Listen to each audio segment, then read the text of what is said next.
As always, define those travels as you can. What's going on, everybody? I hope everyone's doing well. Welcome, Goglings, Gogorifics, Gogledites, Gog Peoples, Gogs of the World Unite. What is going on, everyone out there? Welcome to exactly mid-September. It is September 15th, 2020. And it is 4:08 p.m. and it is episode 241 of Pen and Pixels. I am your host, Arvin Eleron, and this is a release stream that we are doing today of Vaporum Lockdown. I am very excited about this myself. I see the Kilgore is. I am also excited about it, and we'll talk a little bit about the game in just a second. Before I do that, just a couple of reminders. If you haven't done so already, please follow us here on GOG.com. We do a lot of cool stuff like this. I caught the tail end of the release stream that 8-Bit did, and that game actually looks really cool. I mean, I was digging the whole, like, the rhythm. It sort of reminded me of like a 3D version of Crypt of the Necrodancer, almost, but anyway, I'm gonna have to check that out because I actually do. The music was really turning my crank. I was digging it. Anyway, so that was a release stream, and this is a release stream. So you got all kinds of release streams and different things that we do here. So please consider following us here. Please consider subscribing to us here on GOG.com. So you too, like Echo, can use some of these awesome emotes, these GOGCOM Chan Wink, these GOGCOM Chan Happy, GOGCOM Free. You get all those awesome things you can use here, there, and everywhere across the Twitches. So please consider supporting us that way. And also, please consider clicking through so you can see our individual channels as well, because that is always appreciated. Now, with all that said, let me pop on this. There we go. Good to see everyone. Welcome, everybody. I hope everyone is doing well and is looking forward to the show that focuses on story and narrative in games. I've been running this here for a long time. We do this every Tuesday from 4 to 7 p.m. Eastern. And we had a little bit of a schedule switch. Those of you who are D&D fans will know this. We were supposed to be playing D&D with GOG today, Storm King's Thunder. But this game that I'm about to do has just released today. And it's a game, I loved the first one. Vaporum, the first Vaporum game was great. I really enjoyed it a lot. And it was a game that I was like, you know what, I would like, this is great. And so when I found out that this was coming out, this prequel really, not a sequel to this game, I thought, the best way to do this, I think, is probably for me to organize it this way. So today, we are going to be doing the release stream of Vaporum Lockdown, which is the next Fatbot Studios game, which is, again, a prequel to the original Vaporum.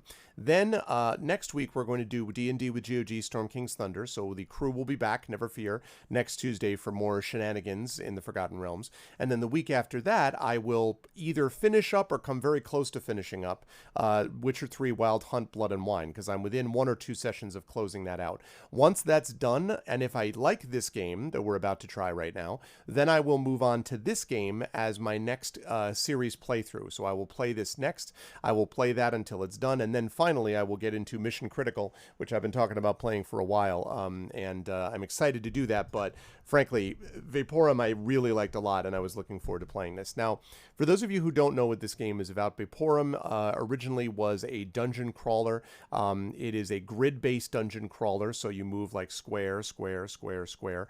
And it is set in this weird mechanical tower where something has gone badly wrong. There was this terrible accident, and there are a lot of these creatures that are infused with this very dangerous substance. And as you go throughout the course of the tower, you discover who you are and why you were in this tower and who it is that you were eventually sent here to find. Also, you have this amazing suit that you wear, which can be configured in different ways. One of the suits is more oriented towards gadgets. One of it is more oriented towards like physical melee combat. One of it is oriented more towards kind of magical, usage of things. And so what I did the last time was I think I basically did the big armored, make sure that it takes me a long time to get knocked down ever, was what I did the first time.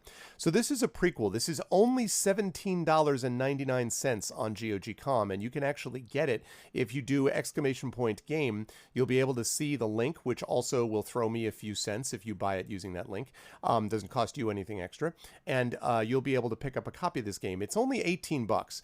The first one was really good. I think one of the issues with the first one was that they just didn't have a lot of marketing muscle. This is a small studio, and so they themselves have said that it didn't sell all that well, and they're really hoping that this one sells well. well. I hope so too, because again, as I say, I thought that the first one was actually really well done. It wasn't perfect. The voice acting was on that first one, and the enemies were a little too similar at times. There were too few enemies, I thought, and some of the boss fights, especially towards the latter part of the game, were a little tedious. It felt like more just like bullet sponges rather than, you know, actually different kind of styles that were required to challenge you. But that said, I thought the graphics were great. I liked some of the atmospheric qualities of the music and so on. And I actually thought the story was solid too. I thought it was a decent story. So there was a lot going for it, and I'm excited to be able to have that as well. No, that is not a hammer and sickle, Thorville. That is actually a gavel with one of those palm leaf clusters, basically, right? Like laurel leaves that you would put on the head. Those are my debate trophies that I have, most of them down there. Except for that one, if you see on the top shelf, like right here, that's actually the left side of a huge statue of Gandalf that someone gave me. That a good friend of mine gave me. So, yes. So I'm going to be with you until 7 p.m. today. Then I'm going to be heading off, and then Pantsless Aaron will be back 2 hours later for some more Fallout. And I will be back on my own channel as well a little bit later tonight with my voice actors, the R vocalists, continuing our playthrough of Paper Mario the Origami King. So that's what we've got going on. Yeah, I had about 35 speaker awards, I think. Because I placed in the top 10 at 35 different debate tournaments, and I was top 5 like 5 or 6 times, and I was a good debater. I worked hard at it. I really enjoyed it. And my only regret is that my only debate that I've ever regretted losing was the one time that I lost to Ted Cruz. But that is a story for another day. And I wouldn't lose to him again, by the way. I just did once. I was too young. I wasn't powerful enough. I had not yet learned to command goodness and light so that people like Ted Cruz didn't get to do things. Anyway, but yeah. So, well, thank you, Thorville. I appreciate that. And I hope everyone is looking forward to this game. Let us get into Vaporum Lockdown. Let us do it. And again, this game is, I tested this out to make sure that this works, and it does. But I do want to let everybody know that I have literally not even played, I played like 10 seconds to make sure that it could actually capture, and that's it. So this is going to be as new to me as it is to you, and so I'm looking forward to it. And of course, I have it on, naturally, GOG Galaxy, as you can see right here. Of course, the only way to get your games is through GOG. Thank you as well to the GOG folks for getting me a copy of this game so I can play it for all of you. And with that said, let us do it. I'll try to adjust volume and stuff like that as I go through, by the way, so...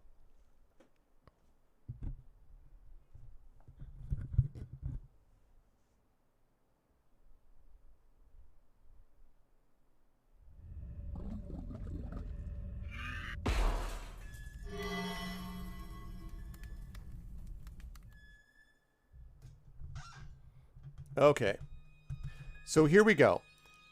Now, you're going to have to help me out as I go through just checking on volume and stuff like that. So, game just... Actually, how's the volume right now?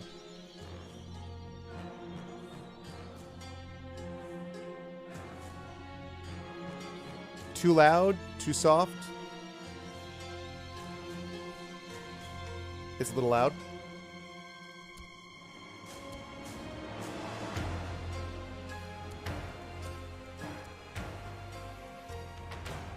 How's that? Is that any better, Thorville?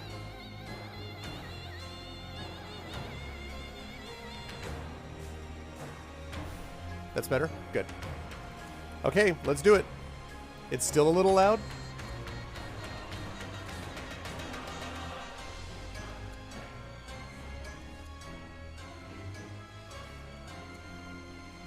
Hey, what's up, Wolgert? How's that? Is that better? Is that better volume-wise?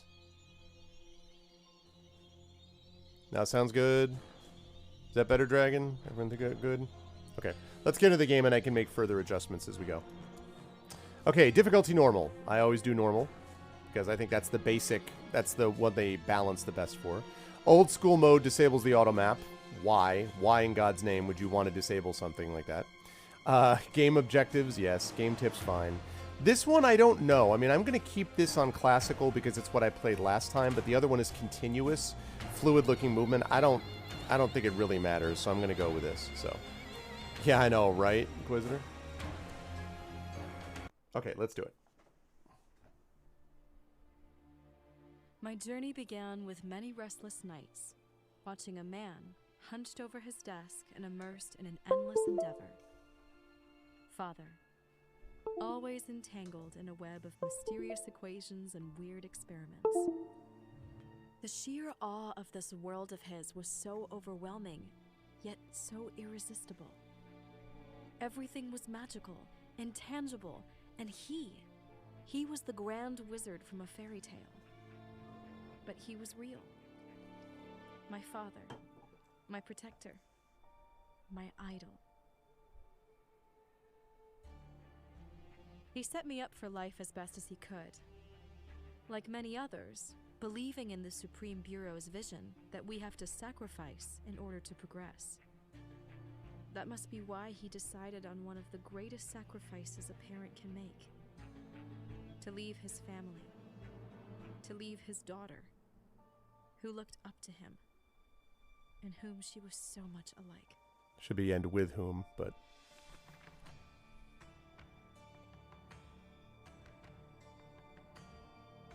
Dear Professor Teller, for your exceptional contribution, you've been chosen for a new revolutionary project codenamed Catcanut. Report to your scientific officer at the Supreme Bureau without delay. It was something extraordinary, an offer he could not refuse.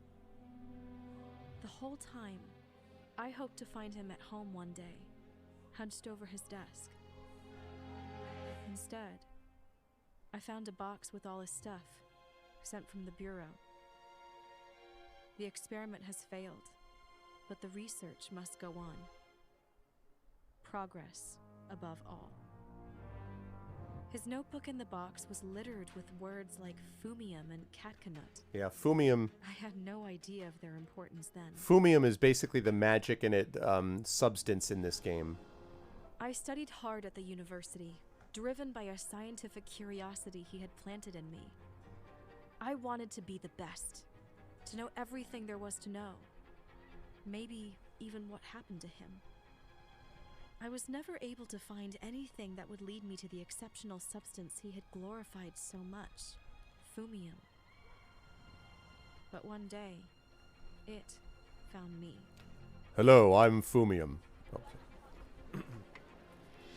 My former professor, Laura Reich, chose me to join her team in the next big project of the Supreme Bureau, the Arx Vaporum. A project I had never heard a word about before. One which would change my life forever. Thanks to her, I was given the opportunity to experiment with that bewildering and dangerous substance of seemingly limitless potential. I quickly adopted a phrase from a distant past that had been resonating in me the whole time. The experiment has failed. Progress above all. I was so engulfed in research, so blind and oblivious to what was going on around me. I didn't see it, and maybe I didn't really want to see, as the whole tower slowly descended into chaos. Until that dark day, when it turned against us. Right, and that was the opening, I believe, of Vaporum.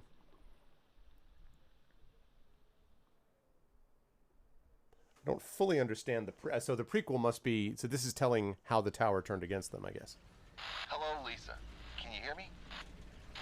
Don't call me that, Ron. You know how much I hate it. Yeah, sorry, Ellie. I can hear you loud and clear. I'm still in the elevator.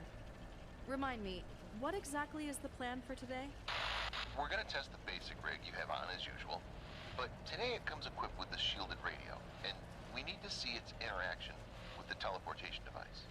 The radio seems to work great. For now, well, let's see if it holds up when you step into the teleporter. Just tell me when you're ready. Okay. First things first, always save your game. Oh, God. What is it doing? Why is it doing that? Okay. The cursor. Okay, I'm going to have to fix that.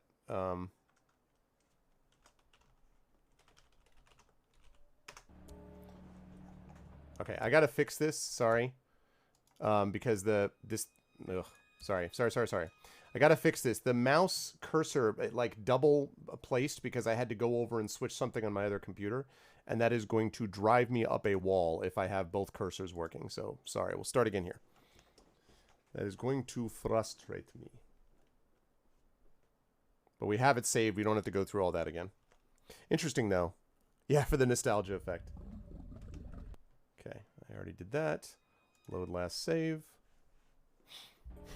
Here we are. Lovely. Much better.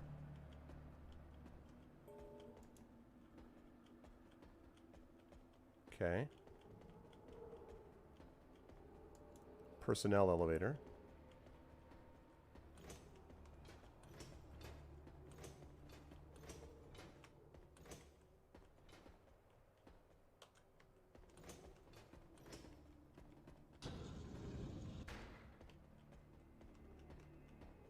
Okay, I need to turn up some of the sound here because this is too quiet. You do need sound in here.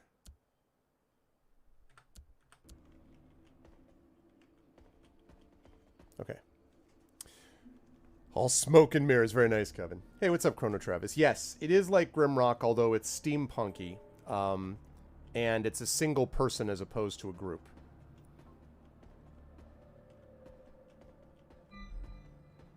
Okay, mouse over interactive elements. Press left mouse button to activate them. Right.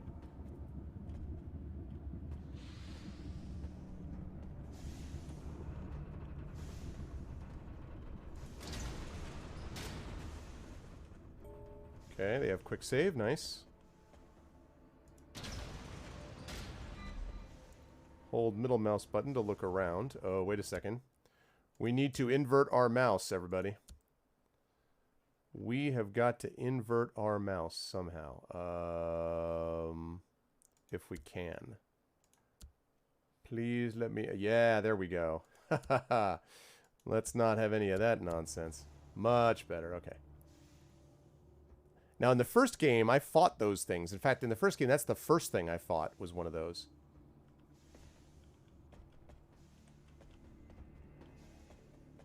What a sight. I like it down here. So spacious. You're at the bridge, huh? Yeah, nice place. But hurry up, Ellie. I'd like to get the test done and get to the meeting with Laura before it's over. Sure thing, Mr. Harrow. It just seems kind of misty to me.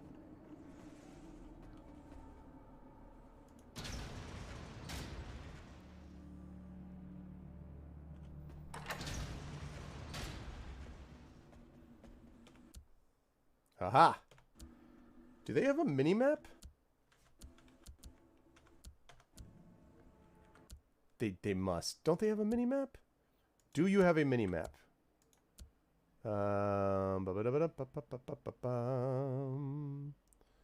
Screen shake, critical health effect, blah, blah, blah. Okay, it's not there. I wonder if they don't have a mount. That would be unfortunate. They're just picking up the... Oh, man, I love it. I'm surprised you're not getting hissed down, Coven.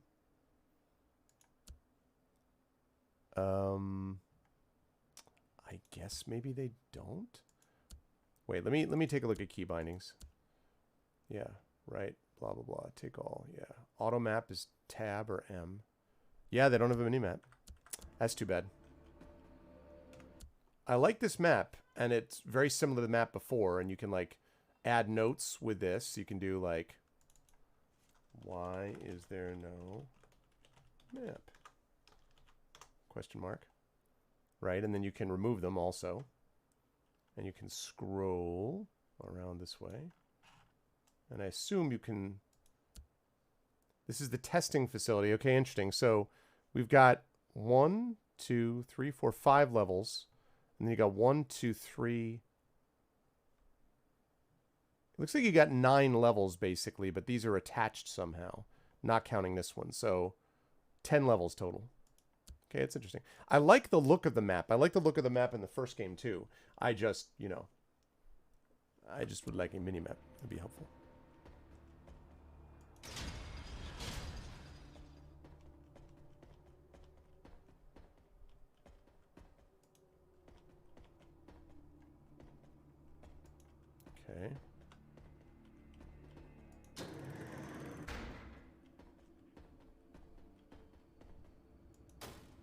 Can't do anything with that yet. Press I to access your exo rig interface. Aha! Here is your rig. So you have different weapon sets that you can have. And one of the big things here, so you have stats, right? Attributes that do things, combat, tech, and toughness. I had a lot of toughness in the first game. The other thing is circuits. And this is something that allows you, basically your skill trees, right? That allows you to do stuff. In the first game, I think I put a lot of emphasis on blocking and armor. And I'm probably going to do the same thing here because, man, does that help when you get swarmed. And in the first game, you get swarmed a lot. In the first game, they did a lot of the you walk into a room and then get ambushed. In fact, I played Vaporum on this channel, but Darksaber did too. And Darksaber got real frustrated with how many times you got ambushed. So, but you put points in it. Each rank increases your overall durability, so 30%, 60%. But then also, you start opening up these things. Reinforcing the core of the rig allows you to absorb a portion of incoming direct damage. And direct hit by enemy reduces incoming damage by 15%. That is hugely important. Fumium armature, 60% maximum integrity, 30% resistance. Emergency braces. Emergency system releases a stiffening agent to stem the leak of power, restoring integrity. Takes considerable time before the system can reactivate. So when below 25% integrity, applies effect. Lasts 5 seconds. Restores 10% of your maximum integrity per second. That's pretty sweet. So, yeah, I guess I can move that. You're going to make me put my other cursor there. I guess I can move that over, though.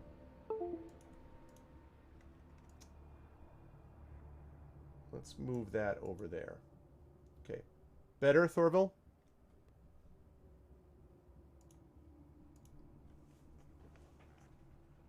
Because the thing is, if I move... Okay,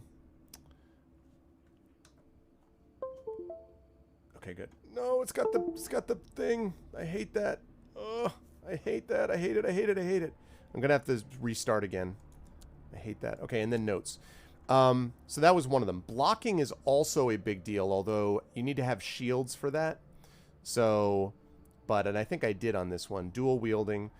So just looking at it quickly, that increases energy regeneration, precision and evasion, integrity and energy, elemental conductor, and then minions. Oh, you can create minions in this one. They did not have that one in the first game. Oh, thank you, Wilgared. I'm glad. Yeah, the problem is that I can't, if I move that, I mean, I guess I can do that too. I guess I can do that too. I can...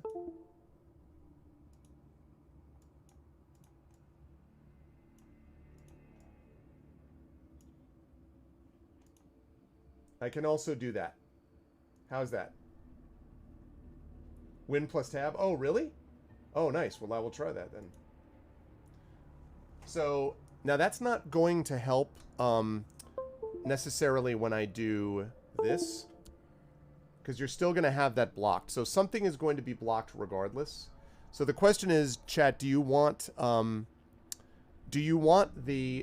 me up here so you can see the health of stuff on the bottom right and the bottom left? Or do you want me down at the bottom right so that you can see all the parts? Because it feels like, I think probably it makes sense to keep me here because I'm not going to have the inventory up nearly as much as the bottom stuff is going to be there. So I think I probably should stay here is my guess. No, there's no room top left. There's no room top left. Because if I go top left, I'd have to reduce the chat here.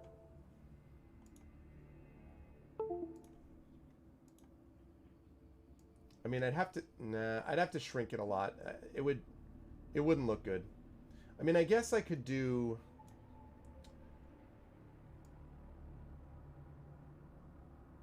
I guess I could do this.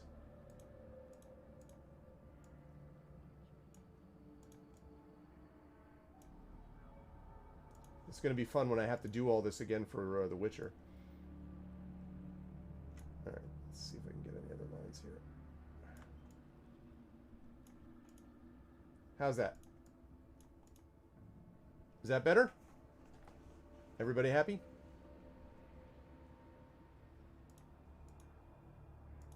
See, you get to see chat, you get to see me. Now you get to see the thing.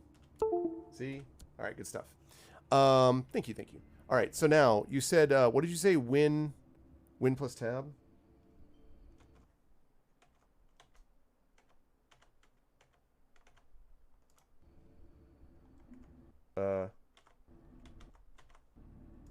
Uh-oh. I don't know what you just did, Coven. Coven, what did you do? What did you do? What just happened? Ah! What do you mean, come on? What are you doing? I went win tab and all of a sudden it did this. What is this? What are you doing to me?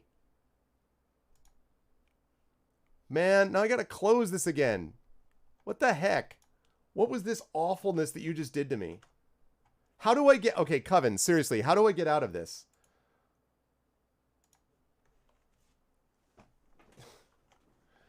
You just said something about new desktop. What is this new desktop?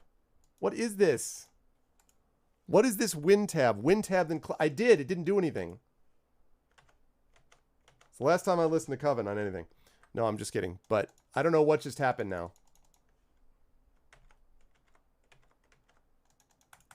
I should have just... Why? What does WinD do? WinD doesn't do anything. Coven! What the heck?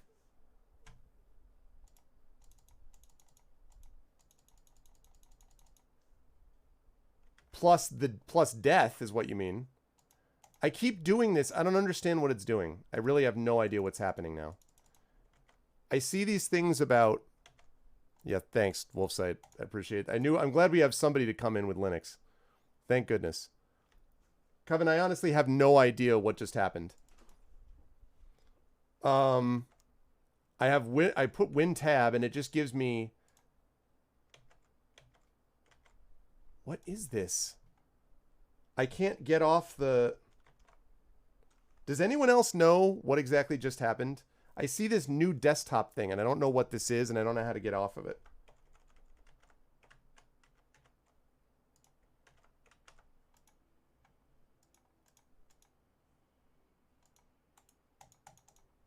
I did win tab because to make the mouse cursor fixed supposedly. And now it just says new desktop. Well, it's not. Win tab is not doing anything.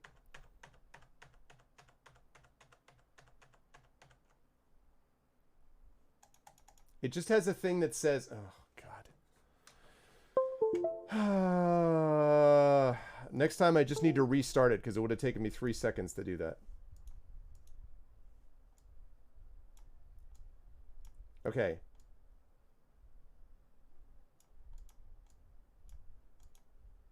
This is what I see. You see the new desktop thing up there at the top left? That's what it says. I'm trying that. This is what it does when I go win tab. It says, use your PC more to see your activities. And then when I say win tab, it goes away.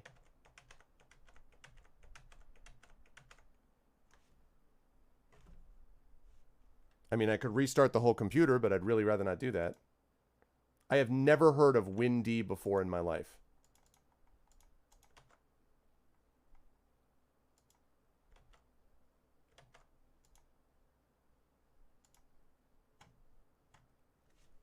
I mean, but it was working fine. What is this win tab thing? What is this doing? WinD is doing nothing. WinD does nothing. No, the game is closed. It's completely closed. I just closed the game completely. I'm just trying to get my desktop back now. Windows D is doing nothing. I guess so. I have no idea. I just did win tab and then all of a sudden all this happened.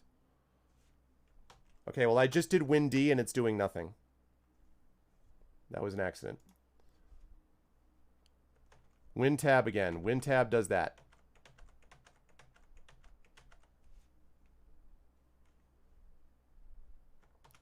No, I don't have no. I don't have any monitors. This is only my main monitor, Kilgore. My gaming computer only has a main monitor. It doesn't have anything else.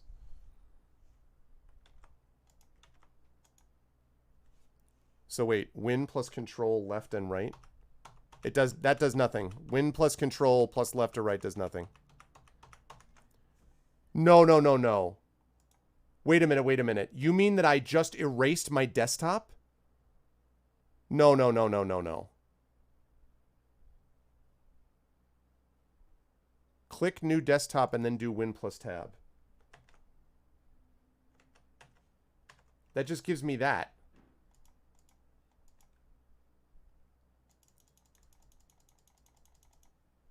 I did that. Desktop 1 doesn't do anything. Get out of Win tab. I was already out of it, though.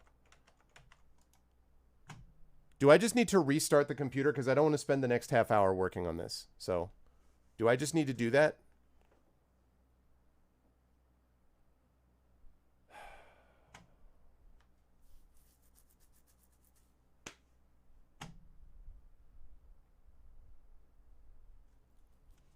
Task view button? I have no idea. I have task manager, which I can't see because it does this for some reason.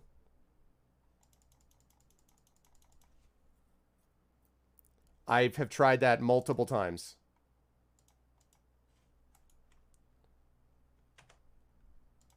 There. Now I have a desktop. I've never used that shortcut before in my life. It's not letting me maximize or do anything. Click the task manager and drag it into a desktop?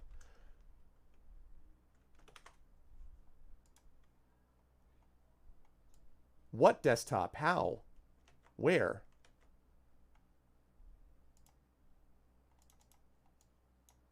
It doesn't do anything, Awogaret. It doesn't do anything. For some reason, I can't get out of this, like, this selection of desktop mode.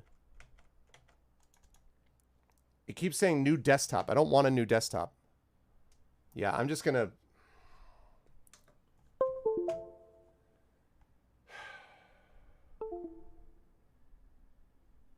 Alright, I'm gonna reload. This is gonna take a bit.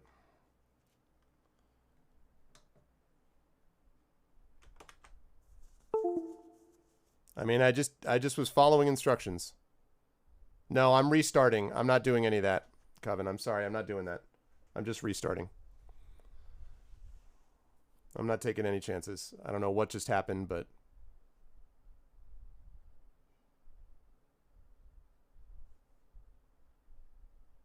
Literally, I did exactly what that was, and all of a sudden it just popped that up. So, yeah. It's okay. I just hope that my desktop didn't get erased, or I'm not going to be happy. Okay, here's my desktop. I will never use that command ever again. Ever, ever, ever in my life. Okay. That is an awful command which should be banned from the earth.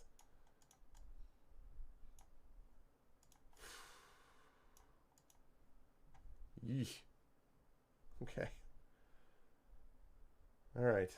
Let's put that up. There's that. All right. Now, heaven only knows what happened in the meantime. I just don't understand. I don't think it was bugged out. I just don't think I don't think we knew what it was doing. Like, I was like, "Whoa. What are we doing here?"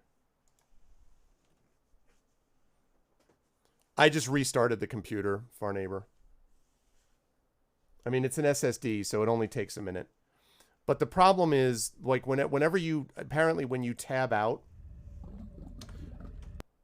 of the game, apparently what happens is the mouse cursor, like, comes back with a little mouse cursor behind it, which is kind of frustrating. All right. So I'm going to do this quickly. Yeah, blah, blah, blah. Look around. What a sight. I like it down here. So spacious. You're at the bridge. Yeah, I couldn't see. Yeah, I tried WinTab multiple times to get back to it. Get the test done and get to the meeting with Laura before it's over. Sure thing, Mr. Harrow. Okay.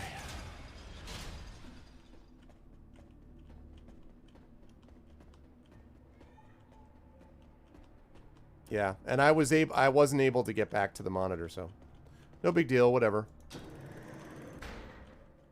Just never again. Ever. Okay. Stats, circuits, notes. Okay, good. All right, we're back where we were. No big deal. This is the beginning of the game. No problem. Okay. Save that there.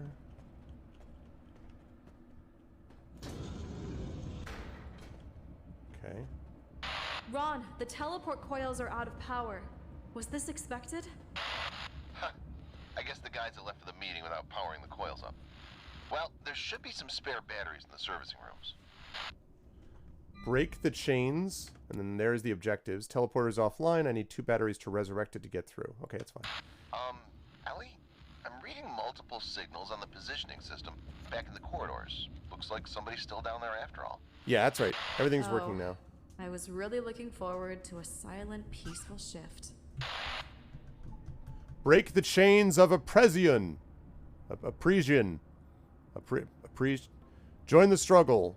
You don't need to have the extra S. Just Oppresian. Anyway. Okay, so right, battery box 1, and that'll be battery box 2. We don't have any batteries yet, so gotta go get some. And those things moving around are quite obviously going to be bad guys.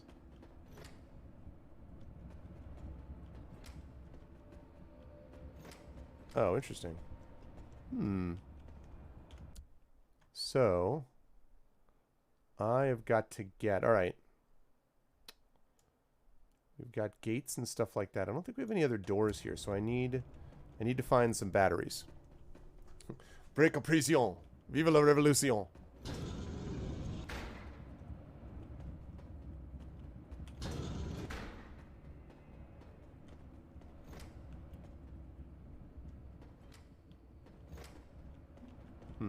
There are some timed puzzles in this game. That's inactive. There are timed puzzles in this game.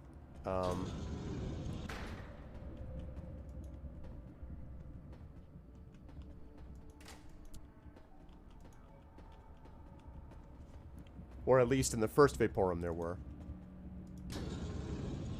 Okay. Yeah, I did too, Wolfside. I liked it a lot. This is the prequel, and I'm hoping I'm going to need a suit. I can't get through there yet. Oh, press F5 to save your progress. Okay, I wonder whether we're going to get attacked in just a moment.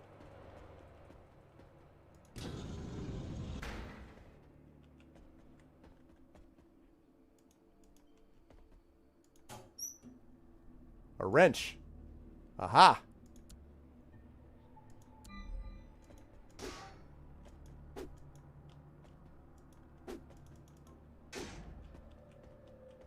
Okay.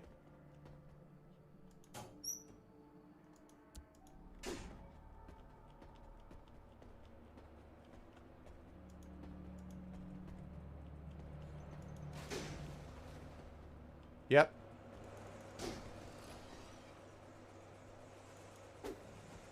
This is the same creature. Oh, I fought last time.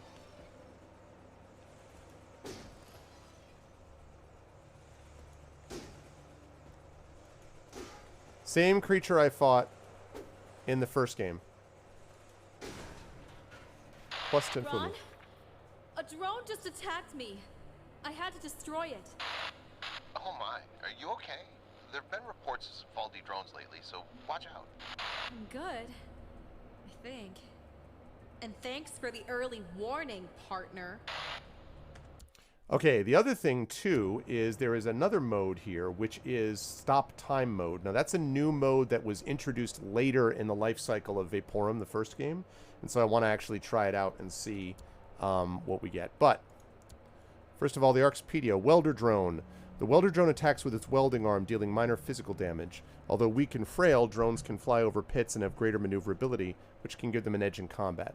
Welder drones are tasked with maintenance and minor repair jobs all around the Arx Vaporum. Learn more in main media, or main menu, yeah. Arxpedia. Oh, interesting. Okay, well, I'm not going to look at that now.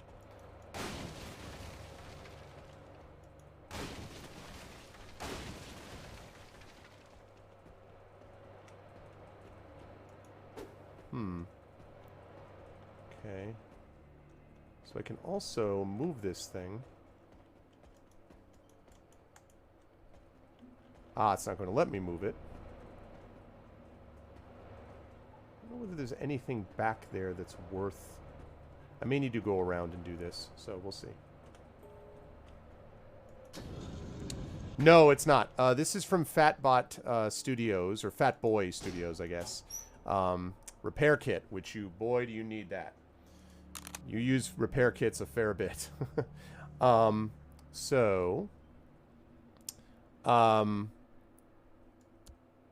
good, because you have repair that's on the bottom left there. You use those basically to repair your suit. Yeah, so Fat Boy Games that did Vaporum, but it's certainly inspired by those and others. You know, Eye of the Beholder, obviously. Other so-called blobber grid-based games. Family, Work, Unity, the Pillars of Progress. Okay. Ooh, and we got a full battery. Okay. Piece of latest technology is able to convert fumium and condensed liquid form into electricity. One battery is worth roughly 20 conventional pieces in both power storage and output. Okay, here we go. There has to be one more somewhere.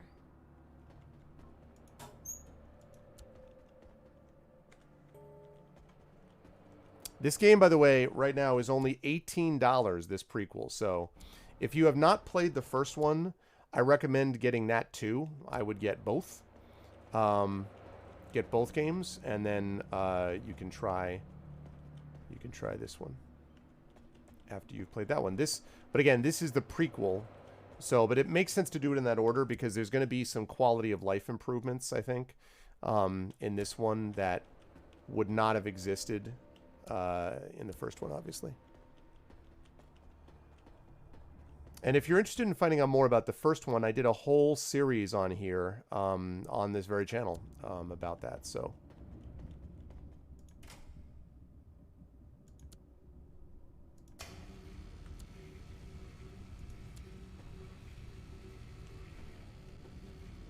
Okay. I wonder if I can get into that other one.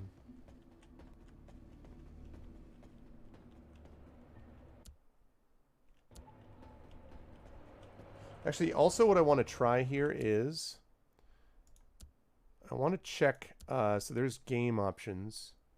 Let me try whether classical does anything. So this is continuous.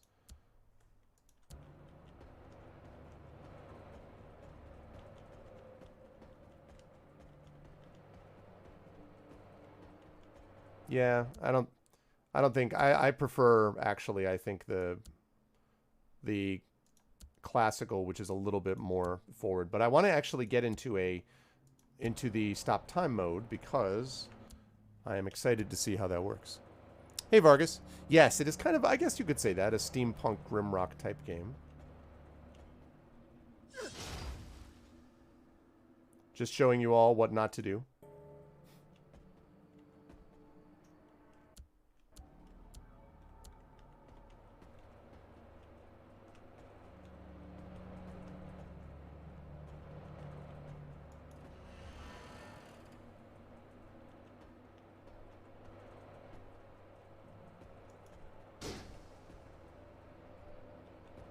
Oh. Duh. I should have known that from the first game. That allows you to cross. This wall looks weak and unstable. Secret wall. Aha. We have the very always useful traps here.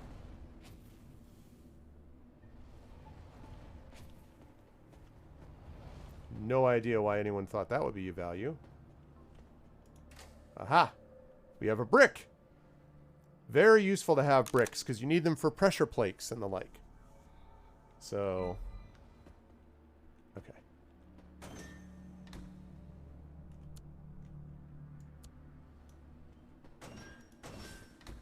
There we go. That opens that up.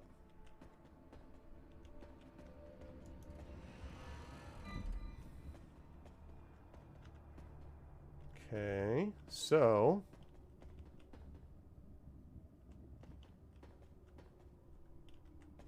Let's do that one more time. So you can pull and... Right, so you're going to need to have both of these at the same time. The classic. Okay, there's one. Now, before we do anything else, let's see what's in here. Another brick. Definitely want to make sure that you have lots of bricks, people. Not sure why we're keeping bricks in lockers, but you know. So metal pressure plates can only be activated by heavy pushable objects, enemies, and yourself. Wooden pressure plates can be activated by anything. Okay, so...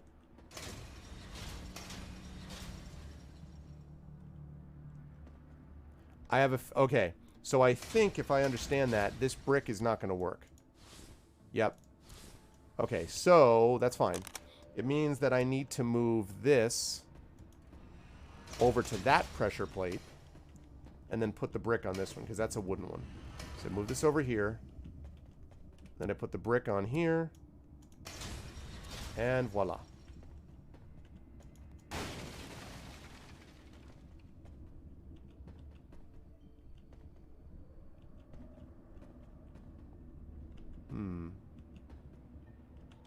Oh, and then I'm guessing that's okay.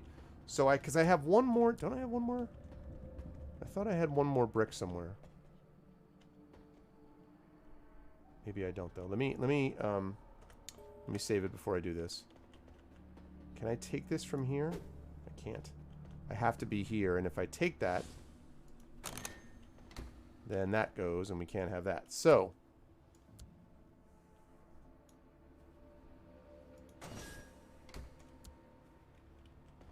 Okay. Yeah, I mean, that's the thing. It just wouldn't let me go back to my default desktop.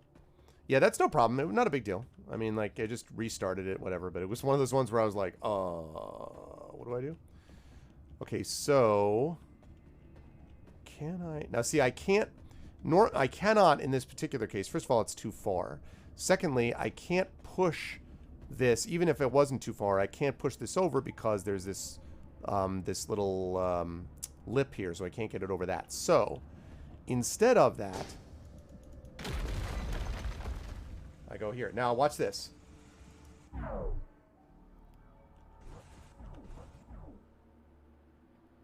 Interesting.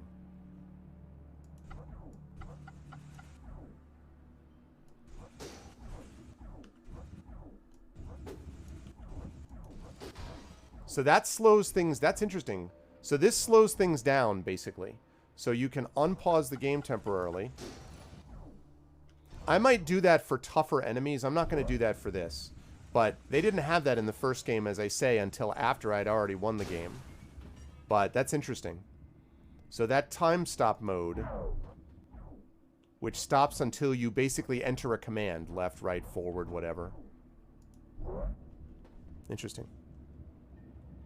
Oh, my pleasure. Well, if you're looking for it and you type in !game, no, it's free. It's free. It's just a different mode of playing, really. Like Echo just did there. You can get the game right there. It's only $17.99, and I will get a little bit of that if you get it through that link. So please feel free.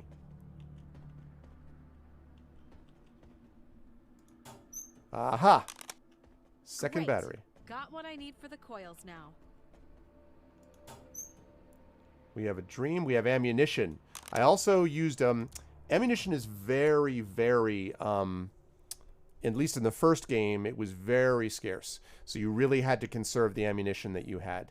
And I think what I did was I had two sets. You see there's two weapon sets here. One was my melee set, which I've been using. And then set 2 was my gun stuff, which I got later on. So... Yeah, yes. Okay, so we already got the Arxpedia thing. James Kroll, Dream. I thought my years at the Supreme Bureau University would always be remembered as the time of my life. The college, the inexhaustible energy of youth, the friendships, the marvel of learning new things, all the excitement. And then when the adult life kicked in, all would tone down to a stereotype with occasional peaks here and there, just the way it is for most people. I was wrong. Getting handpicked for the Arx Vaporum project has been a blessing. My previous life with all its silly achievements and fleeting highs simply pales in comparison. I know in my heart that this is exactly the place where I should be at exactly the right time. While most of my peers go to their daily jobs drowning in tedium, I play a vital role in paving the way forward for the whole society thanks to my talents and hard work. Not a day goes by without discovering something so inspiring that I can hardly fall asleep at night. My life's been a dream. James Kroll, Deputy Foreman of Manufacturing. Now, in the first game, you start finding notes like this, and it becomes very clear very quickly that the fumium is having a very bad effect on people. And I won't spoil it for you. You should go play it, but these notes get progressively more creepy over time.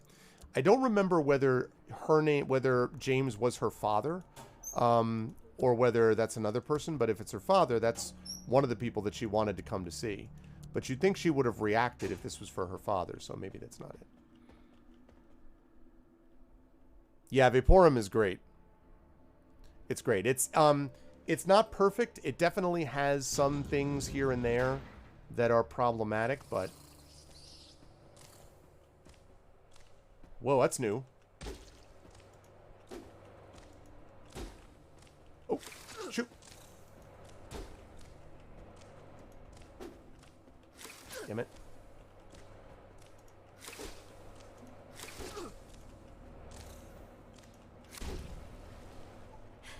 Ron?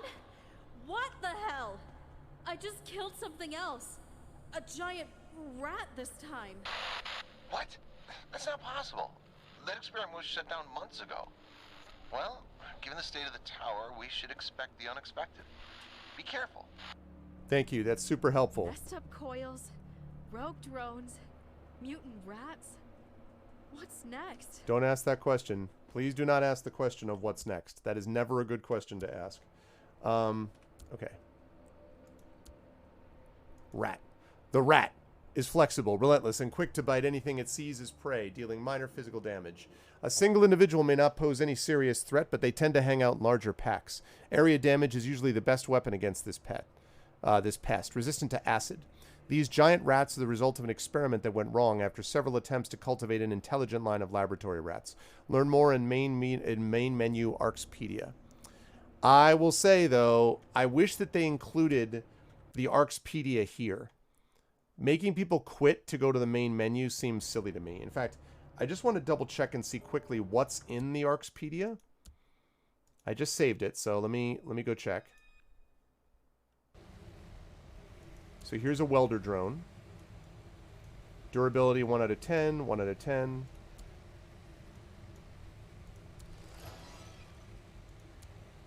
Tax with a welder. Okay, these small floating multi-purpose machines are a creation of the technical faculty of the Supreme Bureau University, based on a delicate clockwork mechanism, steam power, and a strong propeller. The propeller allows the drone to take off the ground to get to otherwise inaccessible places. Mostly used in industry production and construction work at first, this time also found its use in the military for territorial reconnaissance. The welder drone, or SBMP-M2 Welder Drone Mark III, belongs to the third generation from the family of drone machines. This third generation still has its roots in the original patent from the technical faculty, although the drone's weight and size are considerably smaller thanks to the Fumium technology. Fumium batteries developed in the labs of the Arx Vaporum give the drone a lot of flexibility and increased performance. A rotary dynamo placed in the central part is driven by a motor powered by a Fumium battery. The arm is tailored for welding using an electrode and wrapped on its end. Okay. And then rat. Hold on. Yes?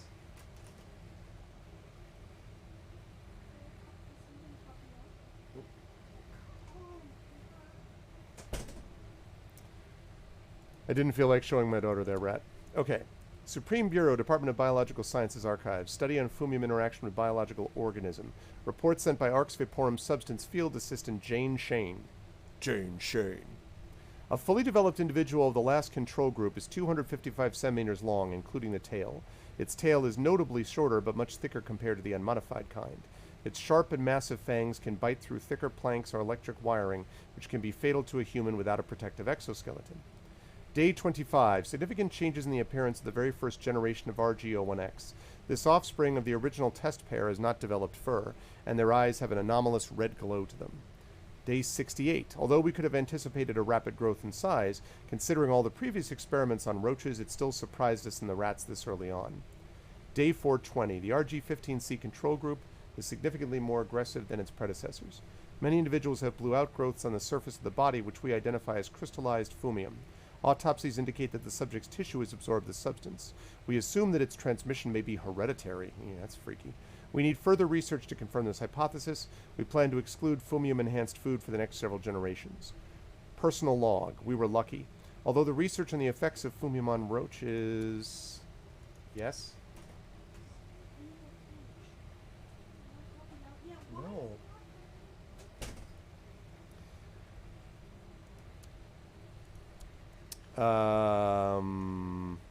We hit a dead end in the last few months, but then out of the blue, Laura Wright gifted us a pair of rats, apparently pets of some archivist from the library who smuggled them in. Due to the strict ban on any animals on the premises of the Ark's Vaporum, they would have to be disposed of anyway. Therefore, continuing the research using these rats seemed like the best and most natural idea. Jane Shane. Jane Shane! Alright. I mean, I like this idea. I just wish that it wasn't... You didn't have to go back to the main menu to do it. It reminds me too much of Destiny.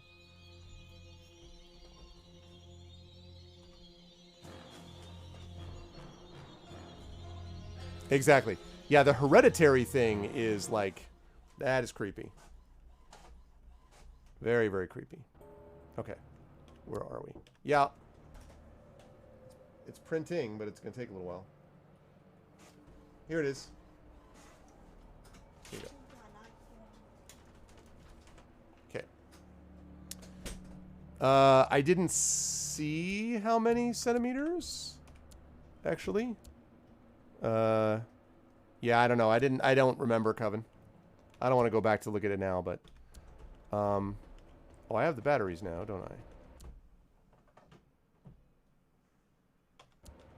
Okay, right. So...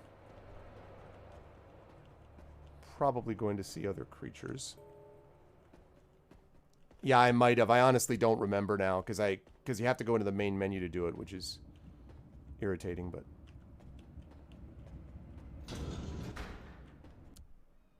Whoops, went the wrong way. Wrong way. It was the wrong way. Okay.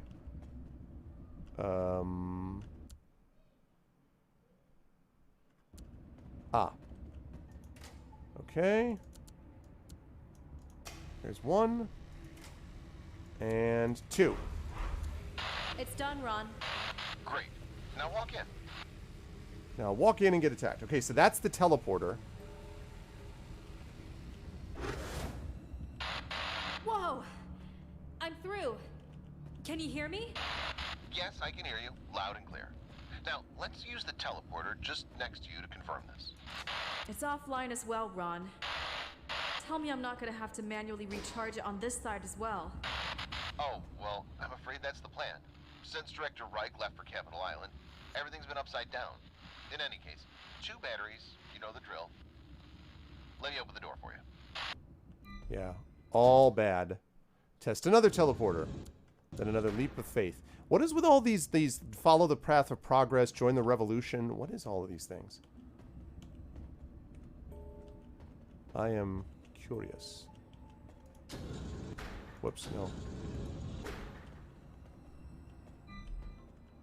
Look for hidden interactives by mousing around.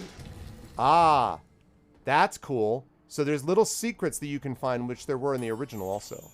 Secrets. Okay, integrity upgrade. When consumed, permanently increases your integrity. Hell yes. Absolutely. Okay. Boosters. While Runcraft is trying to come up with a mechanical solution to improve exo-rig functions, we're thinking here in the workshops about something less involved, something a little more subtle. We believe that his gadgets and add-ons take up too much space unnecessarily. We'd rather replace that junk with a specialized liquid based on nitroglycerin mixed with various concoctions of fumium solution. By applying it into the hydraulic system, we can increase its uplift force, stability, or speed of reaction, among other benefits. Production of these liquids is less demanding, and the effect is de facto the same, while also keeping the rig lighter. I sent the specifications of individual mixtures to both Director Reich and Mrs. Reich. After approval, we can start the production and expedition of these boosters to individual departments. Corrine Steele, workshop supervisor. Yes, it's got some of that. What's up, Bitterman? Yes, it does have some of that. BioShock vibe for sure. Aha, a buckler. See, on direct hit by enemy has 30% chance to reduce incoming damage by 16 plus 40 maximum integrity. This is something that it makes sense to use when you're using a melee item, unless you're going to dual wield. But for me, I want to build this thing the way I built my thing in the first one, which was making it super tough. I basically wanted a moving tank because you get swarmed a lot in this game, and I wanted to be able to stand up to the punishment. So this is the main kind of, obviously I get better weapons and shields throughout the game, but set 2 becomes your ranged weapons when you want to take stuff out from a distance, and I don't have a ranged weapon yet. So, and light shields. Light shields passively grant a chance to block a set amount of damage from incoming direct attacks. Since they also provide a hefty integrity bonus, shields can significantly boost your durability. In fact, you can see that, actually. This gave me another 40 maximum integrity. So, that is definitely good stuff. Alright, so that's the caps lock is the key lock, is the key for the stop time mode.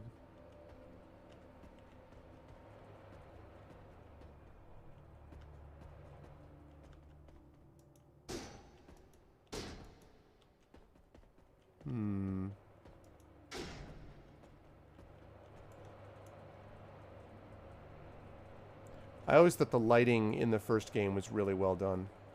Oh yeah, look at that. Yep, yep, yep, yep.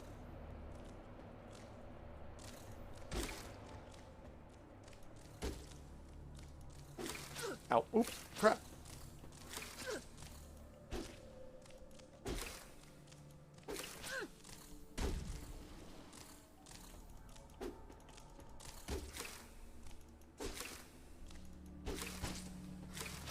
See, I blocked that one. And I got a repair kit. I don't need to use it right now because this will restore 5% per second in its last 10 seconds.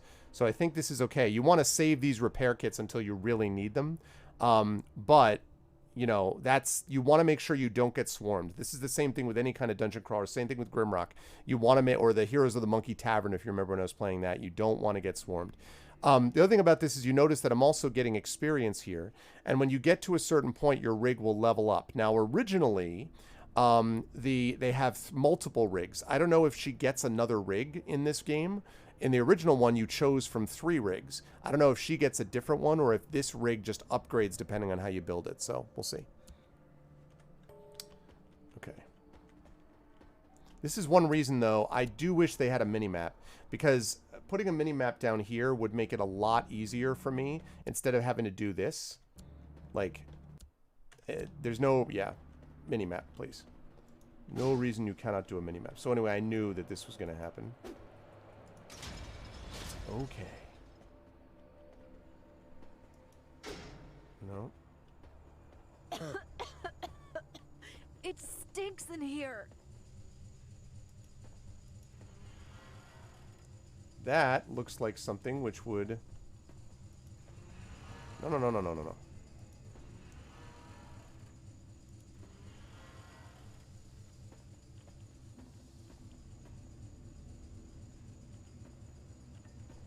Can I do that one more time? I can.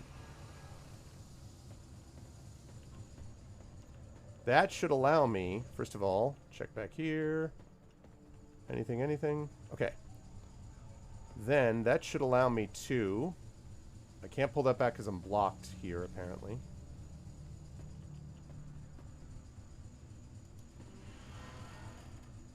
But I can do that.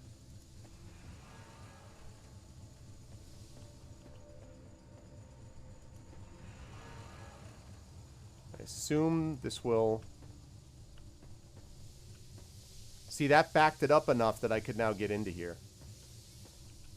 Very cool. No, that's true. At least there is a map. I also really like the look of this map. I like how clean it is. Ooh, the armory. Sign me up for that. I gotta open up the armory. Oh, God. These guys are fast. Oh!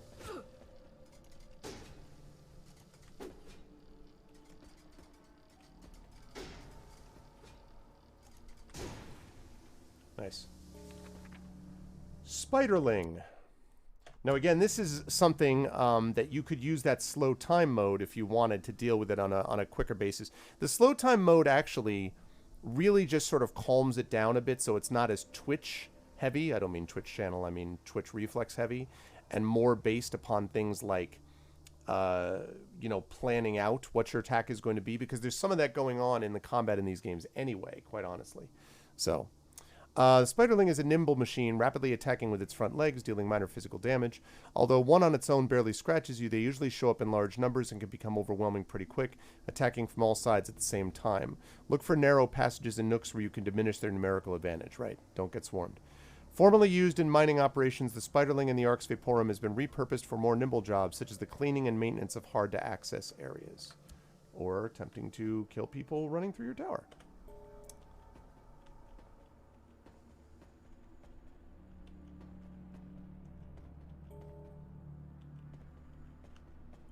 Family work, unity, the pillars of progress. Propaganda posters. Ah ha ha ha!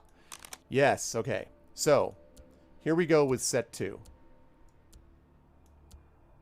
So, now what this does is, so you can switch to set 1, and you notice how my integrity at the bottom left drops when, because I'm taking off my shield.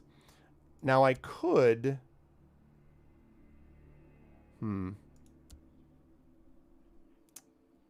Yeah, I wonder if it lets me...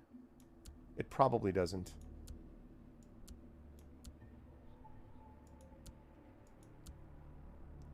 Yeah, so switching to set 1, alright.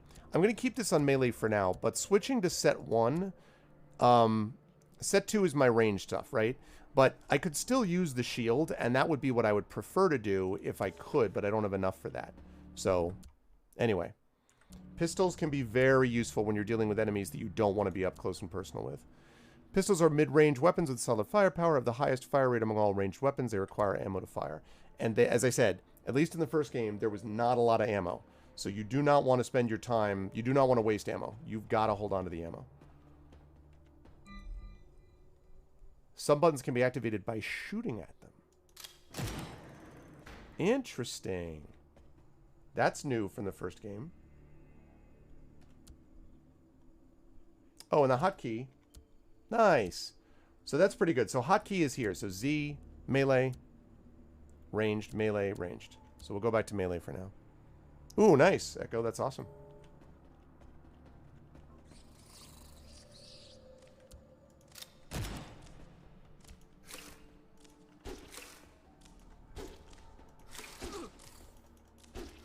Yeah, I'll let myself get trapped here. But it's okay. I'll let myself get trapped. I still don't think I need a repair kit. I still think I'm okay.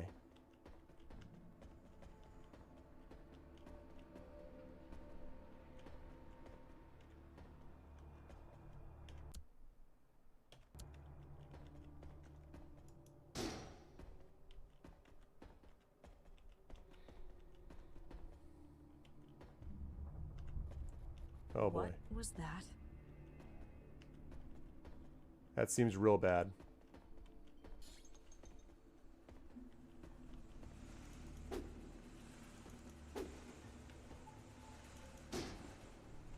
Oh boy.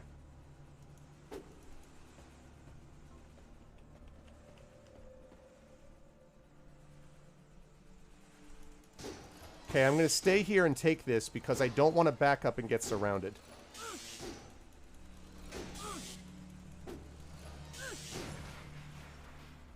Now I'm going to use one of those repair kits.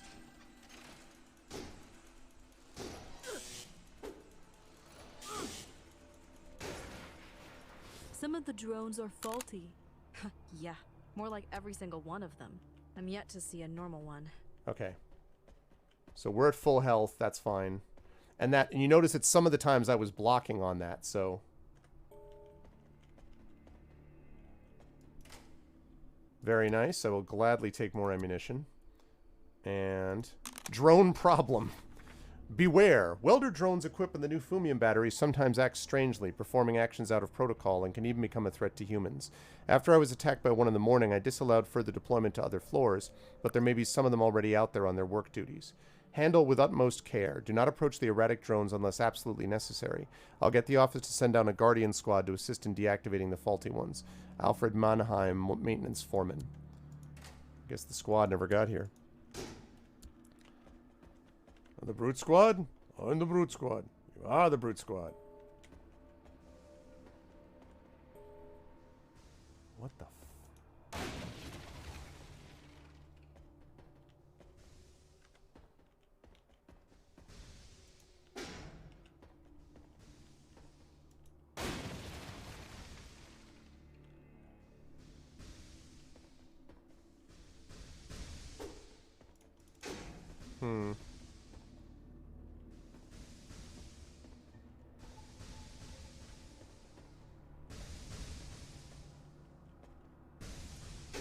Seems problematic.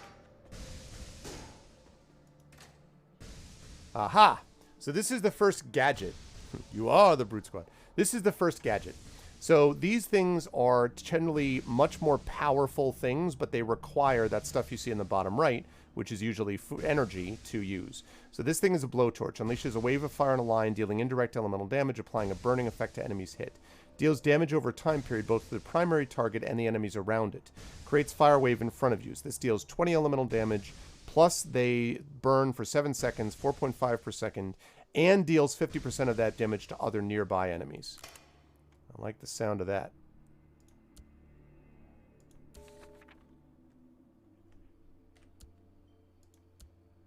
Gadgets are various thaumaturgical inventions, usually self-contained pieces of technology which can be fitted into any modern exo-rig or other devices that comply with the Universal Thauma Interface, USB.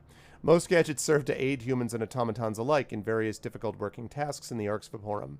But in an experimental line, some gadgets were repurposed or reworked to improve and extend fighting capabilities for possible military use in the future. Gadgets require bursts of energy to activate. Although a modern exo-rig holds enough engine to activate any gadget in the circulation at least once, its circuitry needs to be tweaked to increase the capacity for more frequent and efficient use.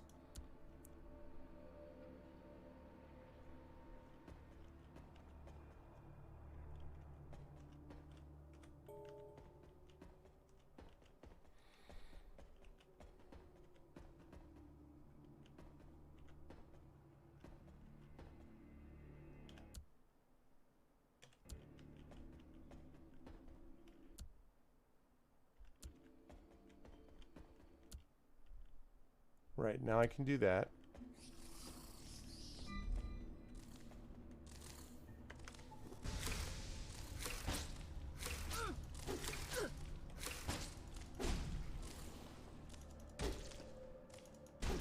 Okay, so you can see that that damage, that did a fair bit, but it also used a lot of energy.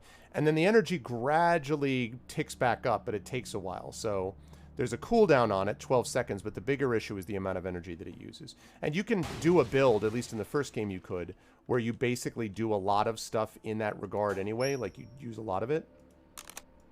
Nice. All right, 22 for repair kits. So, yeah,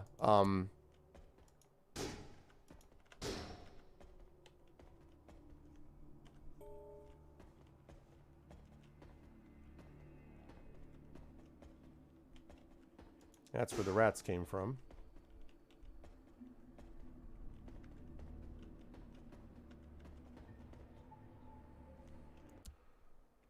Okay.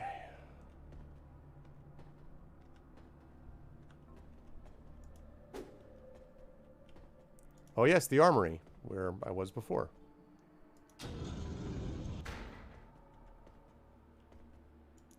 Sign me up for the armory. Ah ha ha ha. First of all, battery. Second of all, rusty key. And this. These are really a big part of the lore in the first part of the game. For a child, everything is a wonder. Every sight, sound, and smell, so fresh, so vivid, so breathtaking. Seeing my little daughter Sophie take in everything she sees so fully, so unconditionally, makes me pause. But us adults are cynical. Nothing catches our fancy anymore. Nothing seems to take our breath away. Yet, staring at the Fumium core down there on the seabed, we were all children again. Stunned, speechless, and mesmerized forever. From that first sight, I knew right there, right then, squeezed against the tiny window of the submarine, I was blessed. The Great Supreme Bureau gave me the opportunity of a lifetime to lead the Ark's Vaporum project, a superstructure built right above the Vaporum. meteor In the first game, middle they pronounced of it a vast Vaporum. ocean to extract and research Fumium, the wondrous substance leaking from the core. After 5 years, I'm not so convinced anymore. People around me have changed. A lot. And I can't say for the better. The only thing we seem to have in common is this unwavering, spellbound fascination with Fumium. Right. That fascination is the big thing.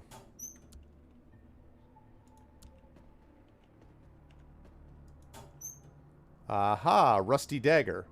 So a rusty dagger is... Okay, so that's... It's slightly faster, +1 precision. It's better against organic enemies.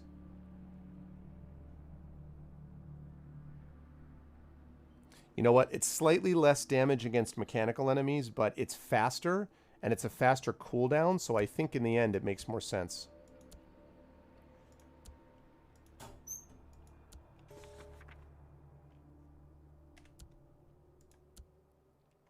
While daggers deal the least on-hit damage among all weapon types, they're very precise and can attack rapidly, making them ideal for dual wielding. They also deal more damage to organic enemies. Ah-ha-ha. Yes, indeed. And we have this. So here's where I was talking about before. So if I had a shield for set 2, then I could put the shield here, and I would get that integrity bonus. However, this thing is 24 damage instead of 16. It has a 30% chance to apply a stun effect for 4.5 seconds, which is really useful. Same attack time, uses 2 ammo, has less range, and has a longer cooldown. So... Oh, interesting. So right now I'm dual wielding.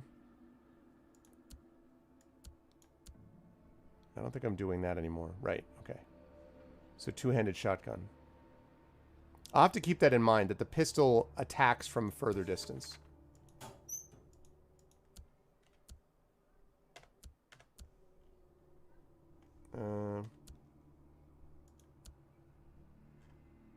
Deal damage in a cone shape at a short distance, full damage at close range, reduce damage further away, and have a chance to stun enemies on hit. They require ammo to fire. Okay.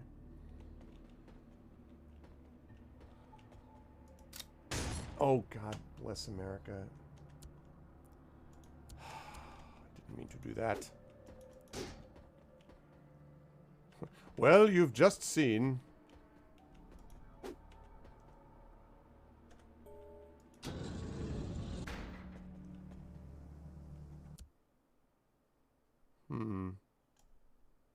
So that kind of went all the way around. I think I only got 1 battery, though. Pretty sure I only got the 1 battery. I don't think I saw another place up there to go. Although over here I might be able to, so...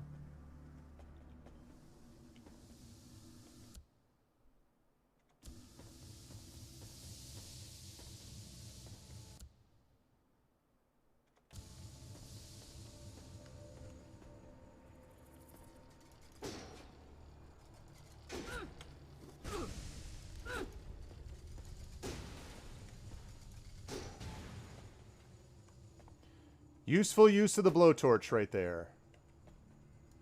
Useful use of the blowtorch. Energy cell. So this affects... This basically like... This will speed up your regeneration rate, basically, of energy. I'm not going to use it right now, but R repairs you, and T increases your energy, so if you need to, like... It'll regenerate on its own, but it'll do it way faster. Yeah, I'm not going to do that right now. Hello, Zintik. Welcome. Because I want to save it.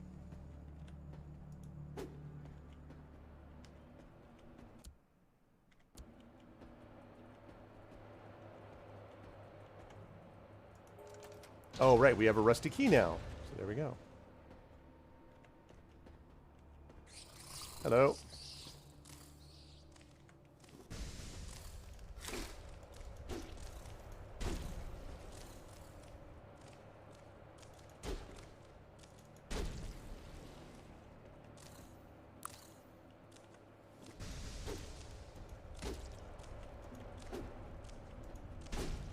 Got it. See, so, okay, now I am going to use it. So the thing is, you want to make sure that you are conserving resources, but you don't want to make the mistake of conserving your resource to such a degree that you affect your other resource, which is your integrity, your health. Sometimes people will play these games, and this game in particular, and they'll be like, okay, I'm holding on, I'm hoarding on things, and then you use them all in the final boss. It's not really a great idea, because you want to be in a better position health-wise when you face the stronger enemies. So you want to use these judiciously. That was a case where we had 3 rats, and yeah, I could wander around forever and kite them, but then I'm walking backwards, I don't know what's behind me. And so it makes more sense then to shoot the flamethrower, knock out 2 of them, and then go and back up, basically, and take out that last one. So I took much less damage. And yeah, and I then used the energy thing. I don't have the energy thing anymore, but I'm back up to 85. So it works. What's up, Ditch Inferno?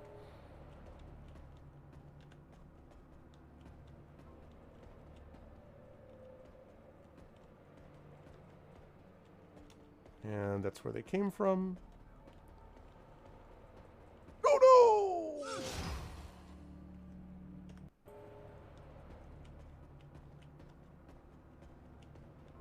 I literally was like, I'll just walk right into that.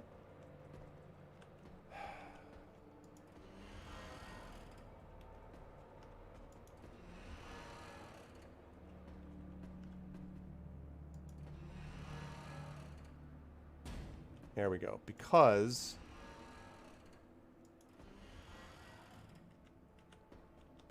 I can do this. That's still there. That gives me another repair kit and 8 more bullets, which is great. There's nothing here of any interest at the moment. And then I think, yep. And then I can push this. Like that. And then this. Click.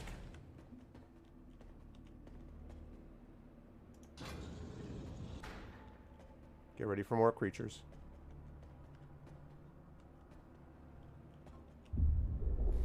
What the hell?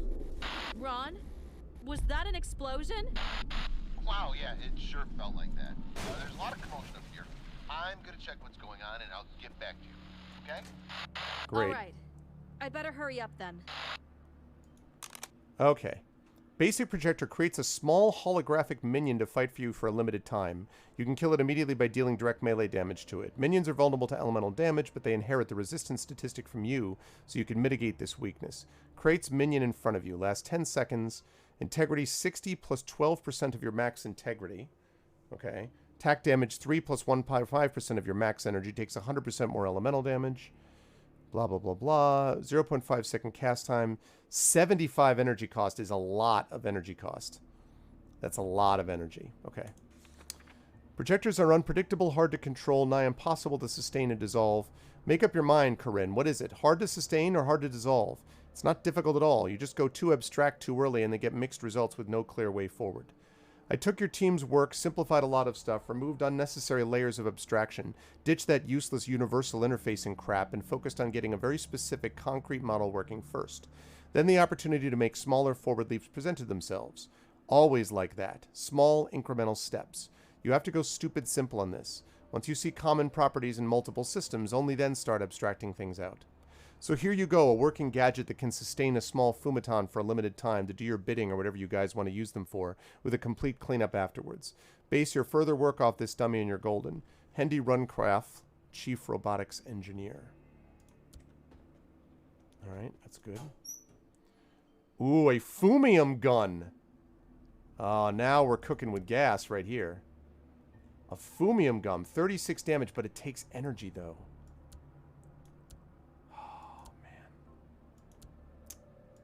Shoot, that's going to be interesting. Let's see. I mean, it's energy, not ammo, so that's good. It does more damage. It's slower. And it has a longer cooldown. Another energy cell. And energy weapons. Once we managed to stabilize the energy flow within the Fumium particle accelerator, we were able to safely direct a burst of energy with great accuracy. This was supposed to simplify and speed up mining and even some construction processes. The experimental line proved quite successful, but as newer and newer blueprints were coming in from the Supreme Bureau, the design resembled something you could call a tool less and less. They call them energy tools, I call them energy weapons. I mean, come on now, does this thing strike you as an unconventional welder or a weapon of mass destruction? Hendy Runcraft, Chief Robotics Engineer. Let's hope it's a weapon. I'm a very thrifty... Yes, well... Shoot projectiles that deal heavy elemental damage to anything they hit. They require energy to fire. And there are some things that will obviously be more vulnerable to it, I would think, than others. Ooh, that's our second battery we needed. And worker boots, plus 25 max integrity. Yeah. Alright, so our max integrity now is 173. Okay, now you can see the map. Now we've got the 2 batteries, so now we can go back. Fumium gun in the other. No, because it's two-handed.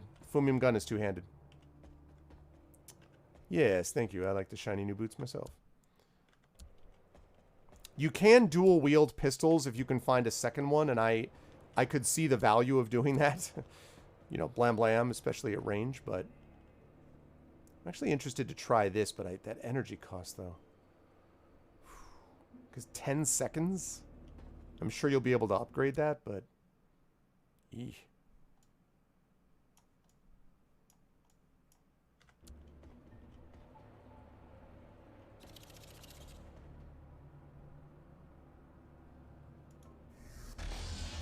Go to it!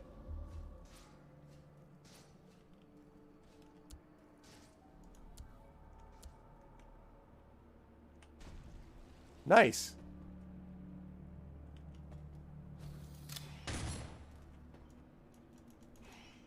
Oh, crap.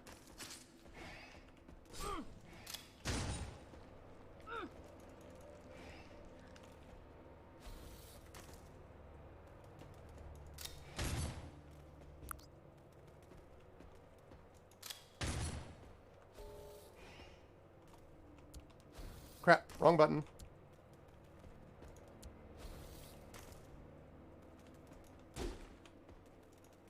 These guys existed in the first game too.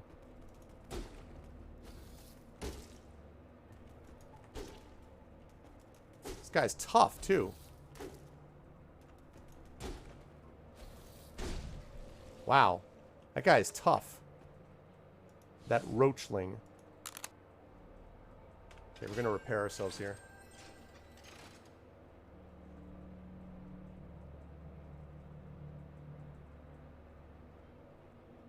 Nice. They recovered all of it, though, so that's good.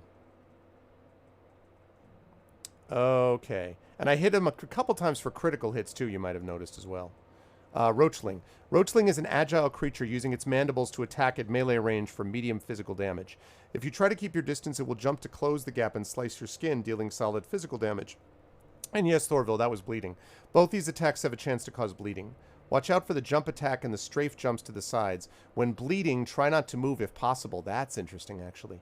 Roaches were discovered in the Arx Vaporum in shipments of fruit. Instead of eradication, they were used in Fumium-based experiments, which resulted in their growth to the size of a large dog and quite aggressive demeanor.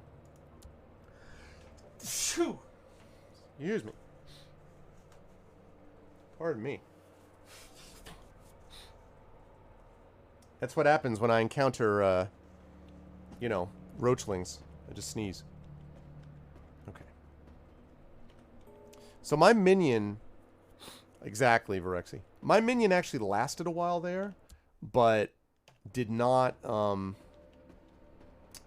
the damage I was hoping for, quite honestly. Although those guys are tough, too. I wonder if fire might have worked well against him. But that's one of the benefits of this, is you get to try some things out and get a sense of things. Let's go with this.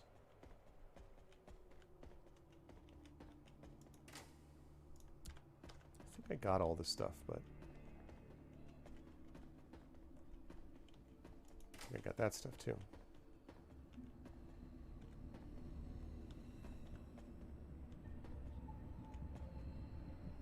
Right.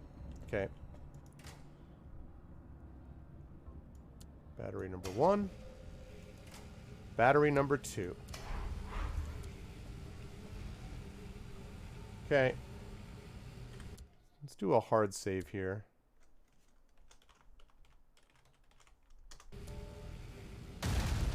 Oh boy. That seems bad. What's going on? Ron? Ron! Ellie, something went terribly wrong. They're attacking everybody. Hide somewhere safe. What? Who's attacking? The Vomatons. They just went mad. The whole tower's on lockdown. Hide.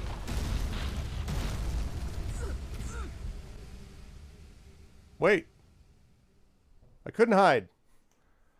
I was just zapped. It's almost like it was scripted.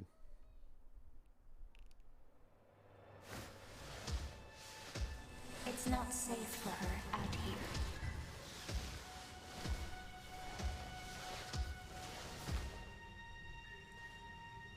Ah, okay. In the first game, well, I don't want to spoil it.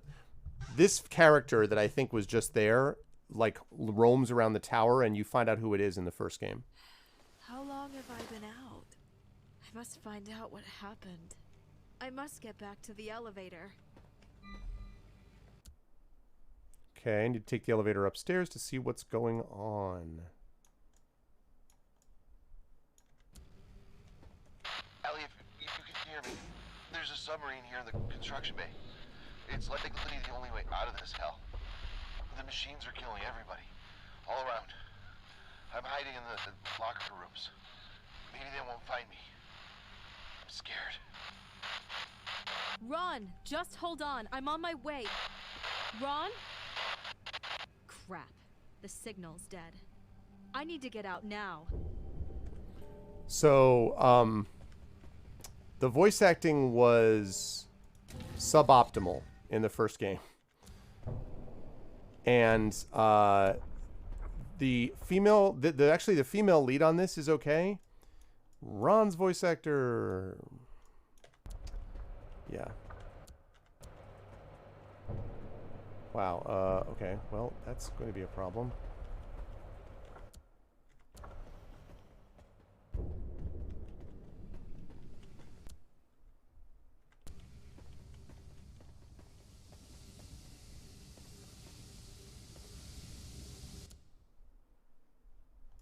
I don't remember where the elevator actually is.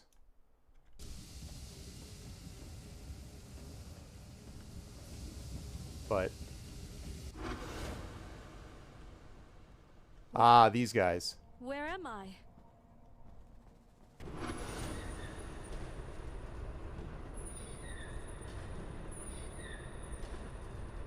It's like producing these things. These are all things that you fight in the first game.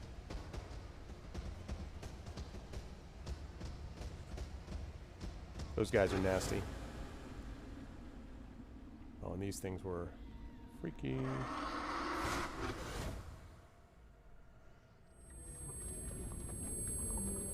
Oh, my head. Look who's here. A little rat lost in the maze of your own making, huh? Harlan? What? How? Don't worry, Ellie. You will be found.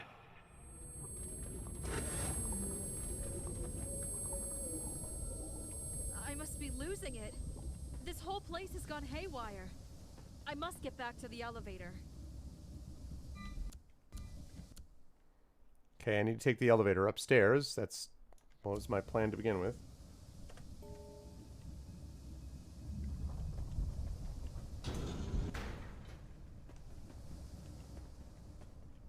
I think it's this one. Yeah. Maybe not, actually. Maybe I'm wrong.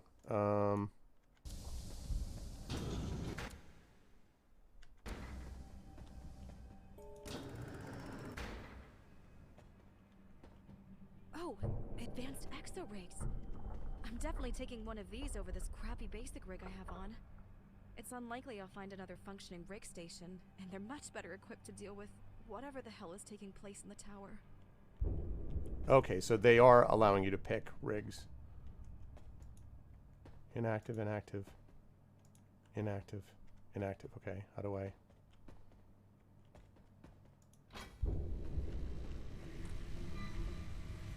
Okay, so here are the different exo rigs. Assault rig. Gains permanent bonuses to resistance and fumium intake. Also deals more total damage based on missing integrity. Increases total damage, maximum of 75% bonus damage. 10% resistance, 5% fumium intake. Reduces damage taken from acid, bleeding, fire, shock, and frost. Fumium intake increases the amount of fumium gained from all sources. Okay, that's the assault rig. Heavy rig is what I used last time, and what I'm thinking I probably will for this. Grants permanent bonus to overall durability and recovery. Also grants a chance to reflect an incoming attack back to the attacker, preventing any damage to yourself. This chance is doubled when below a threshold of integrity, and that was really useful when I was dealing with them. On a direct hit by the enemy, has a 25% chance to prevent all damage, deals 100% of incoming damage back to melee attacker, and increases chance to 50% when below 40% integrity. 30% toughness, 25% repair power. So there's heavy rig. Tama rig. This is permanent bonus to using high-tech gadgets. So these are the three that I had in the first game as choices. Also grants bonus energy regen when below a threshold of energy. When below 35% energy, plus 50% energy regen, 30% tech, 0.5 energy regen. So this is if you want to use gadgets a lot. And this one... wait a minute. Permanent bonus to resistance and fumium. Increases total damage by 0.7... Oh, so this increases damage by 0.75% per percentage of missing integrity. So the more hurt you are, the more damage you do, basically. Okay. Or the combat rig, which grants permanent bonuses to weapon attacks, deals bonus damage with every third successful weapon attack. On every third weapon hit, deals 50% bonus damage. Also, plus 30% in combat, 25% critical damage modifier. Okay, well, I'm not doing the Thalma rig.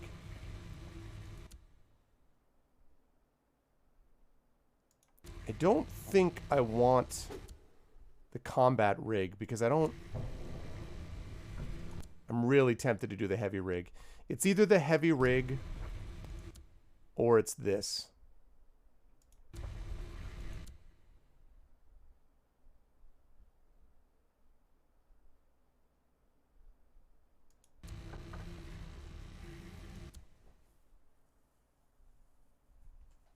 This is a tough call. Because the resistance...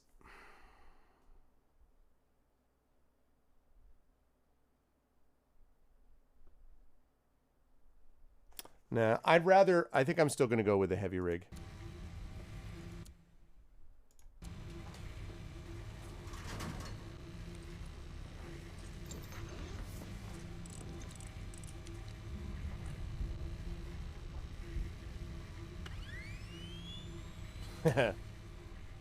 Now we're talking. I feel so much more powerful and safer in this baby already. Achievement unlocked. Now... Always wear protection. Okay. So I still have the boots and everything. And I'm almost actually leveled that up. But you can see 238 integrity is a lot better than what I had. Plus I have more energy. That's inactive now.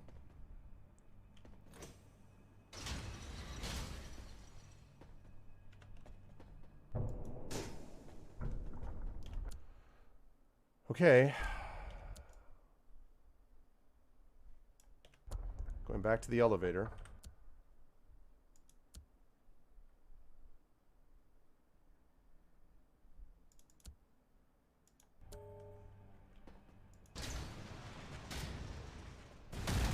Yep.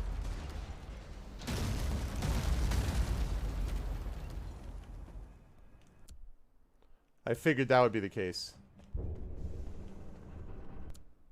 How much you want to bet I'm not going to get there?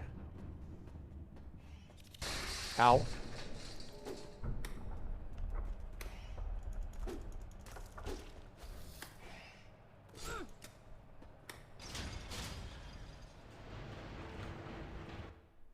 Okay.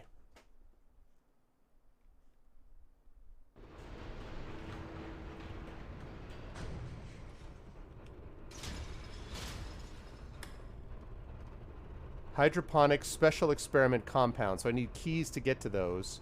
So I'm in the construction bay. Okay. Hey, Lone Wolf, what's going on? Okay, so...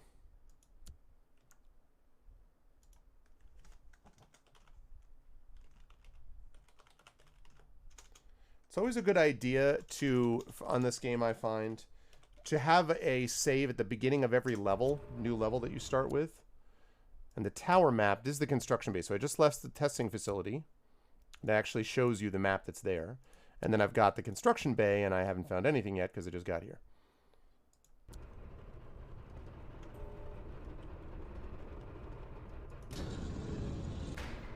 Nice. I am glad. Construction bay. The submarine that Ron mentioned must be behind that huge bay door. I'll need to restore power to open it up. Ron, I hope I'll find you alive and well. Narrator voice. I need a key. She would not be found. He would not be found alive and well. All right. Restore power. Okay. I need some juice for the door. For the door system. Yeah, yeah. Need a golden key.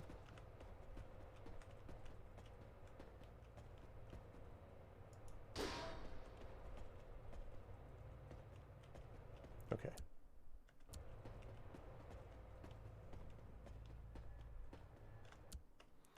All right, easy enough. Oh boy.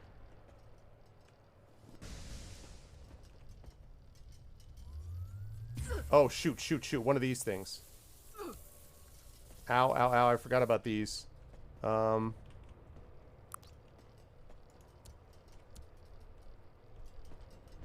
I want to stay way the hell away from this. Damn it, damn it, damn it.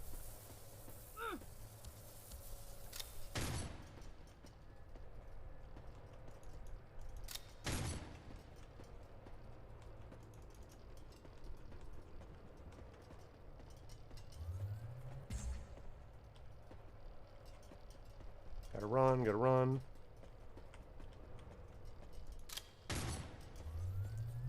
I need pistols. Ow, ow, ow.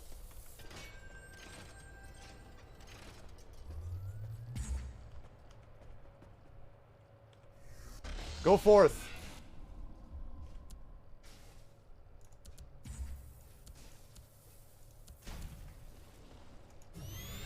Oh! You bastard. Okay, wait. I'm pausing time, man.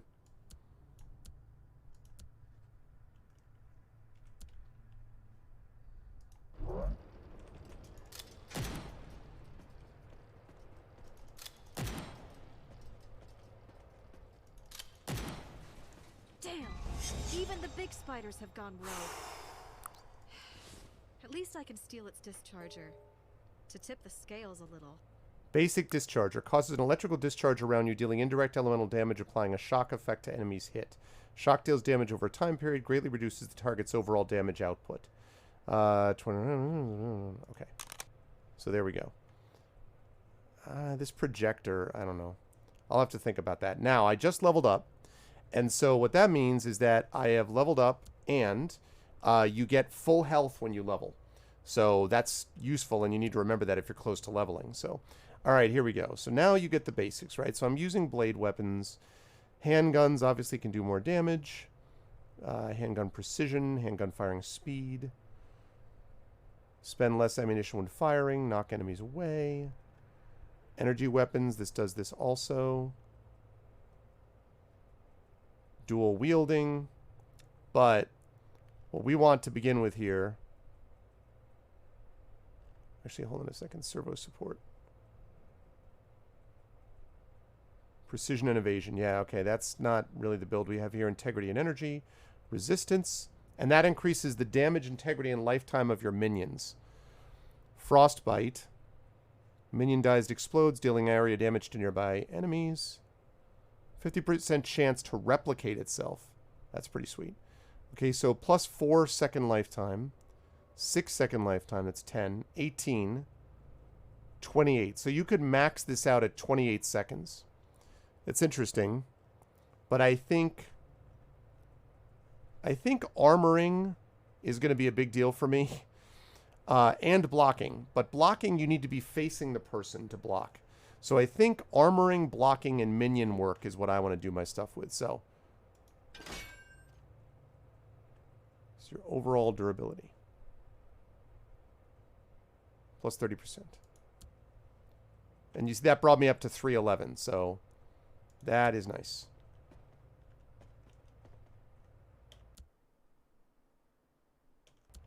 Okay.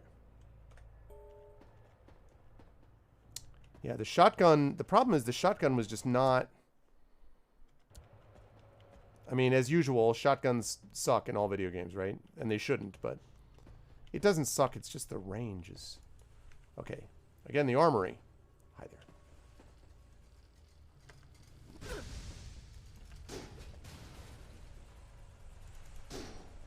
Oh god, that's a...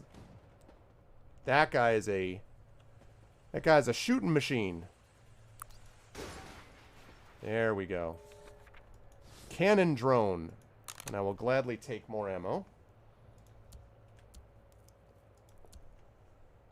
Zombie survival. It's true. Cannon drone is frail, but has a powerful cannon delivering solid physical damage. As with all Fumitons in the drone family of products, the drone excels at maneuvering around, even above holes and deep shafts. Cannon drones are often put on patrolling duties around important sites within the Ark's Vaporum, but also in the outside world to protect the property of the Supreme Bureau and to maintain order. Okay. It's good to know. I think that went okay, actually. Getting a lot of use out of this flamethrower. Okay, and I like having another repair kit. Those are all good things. Please get me into the armory. Wait, why am I going there when I want to go to the armory first? Ooh, okay. So this 4 different kinds of armor for whatever we're using. So this would benefit anything we're using. We're using heavy body armor. And so what we do here, chat, so 307 out of 311, right? 514 out of 520. Bow! Ladies and gentlemen, a living tank. I don't know if I'm ever going to use those other things, but... Ooh, and the rusty sword is going to be better than this. 11 damage. It's got a slightly longer attack time and cooldown, but... it's a better weapon. It just is. Okay. Alright, so these are the things that I'm... Okay. This is the stuff that I'm not likely to use. That stuff is continual. That's gadget. I need to put this up here. That's a gadget that we might use. Shotgun. This. And then these things. No. No, you don't. I mean, you have inventory limits, obviously, but you don't have weight limits. At least you didn't in the first one, so... Ooh, and a mace. A recruit mace, which, for the record, is better than a wrench. Good.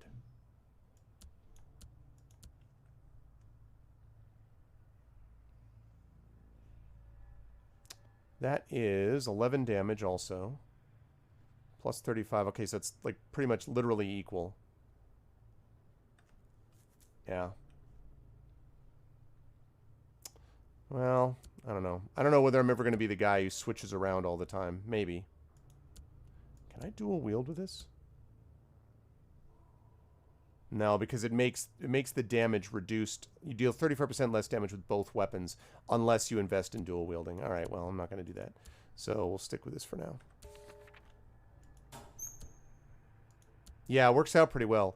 Much like swords, maces are well-balanced weapons with solid damage, more damage to mechanical enemies. Balanced weapons with solid damage, more damage to organic enemies, right? Okay. You can drive yourself nuts if you went through each one of these. and started figuring out, okay, I've got to use this for this. If I'm dealing with a really obvious boss enemy, then I might, you know, that's why I'm going to carry both of them around just in case, but...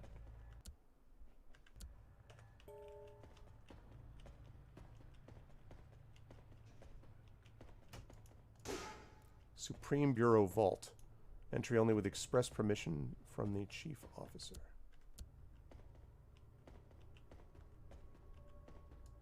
Bay generator. Okay, no power there. And there will absolutely be something coming out of there at some point. Okay.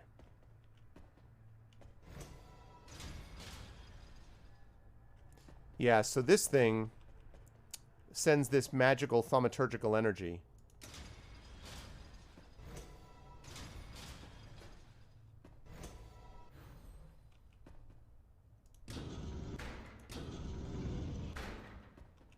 Okay, so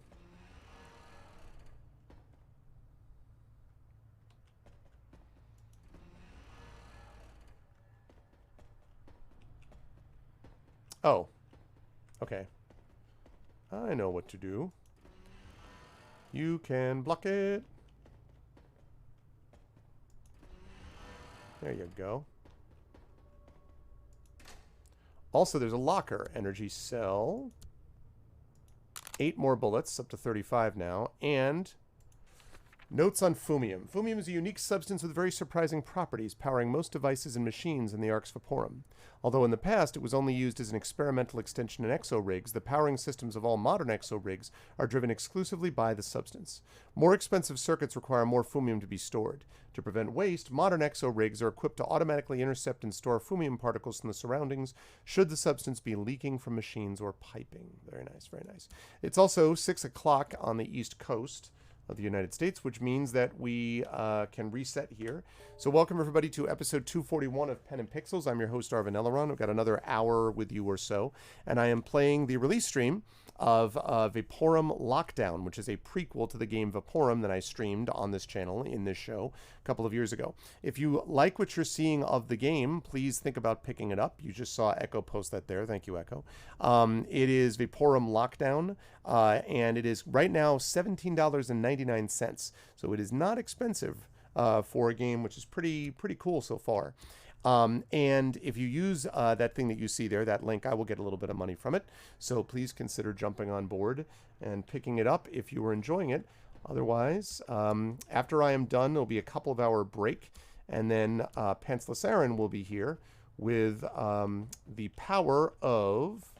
Let's go through this. Wait, what? Oh. We'll be back with the power of Fallout in a couple of hours, and I will be back on my own channel this evening with a playthrough of Paper Mario the Origami King with my amazing voice team, the R Vocalists. So, I just vaped the enemies off this game. Yeah, not so much on the vaping. I don't... I just like the textures in this game.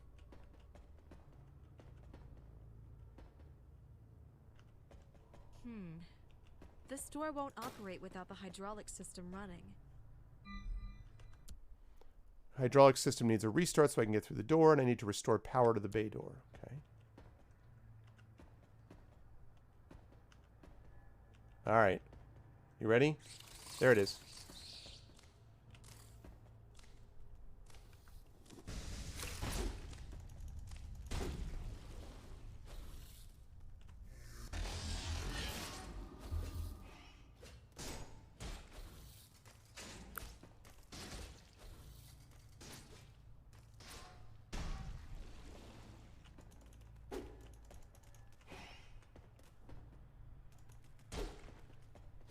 Oh.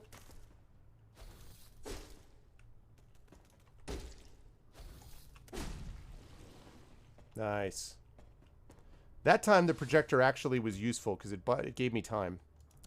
7 repair kits. Very nice, very nice. This is not going to last having all of these things, but... Got a locker here. More ammunition. We got another one of these deals, and we got a notes. Hydraulics down first. The hydraulic system is down again. What is it, the 3rd time this week? I don't like jumping the gun and embracing new technologies just because they're new, but Fumium-powered systems sure seem a lot more reliable. This old hydraulics crap is just falling to pieces. I'm setting Baskersfield in red to get all the tools and get the system up and running. Again. Alfred Mannheim, maintenance the foreman. I wonder if the Fumium creatures were sabotaging it. Okay.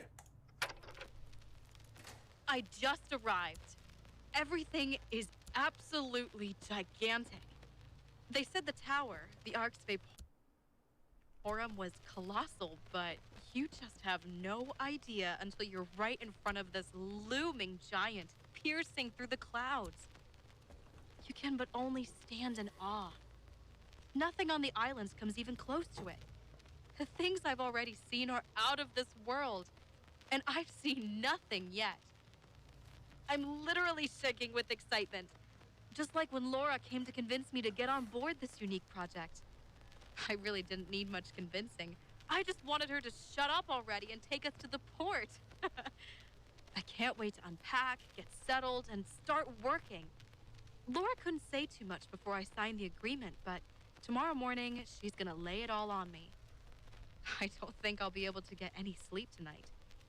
I hope my skills and expertise will be on par with hers and the Supreme Bureau's expectations. And above all, the expectations of my father. I would like him to have been proud of me. Okay. I predict there's going to be more. I'm not so sure he'd be proud now. Life here in this steel cage is nothing Oh, that like was I me. imagined back then. Once the novelty faded away and the crude, cold reality crept in, all the naive dreams I had disappeared. I miss home. I miss the warmth. Interesting. I don't know, because I don't know that it's hydraulic or pneumatic. Well, you mean pneumatic is in steam powered, basically? I don't think that Fumium is its own substance is the thing. So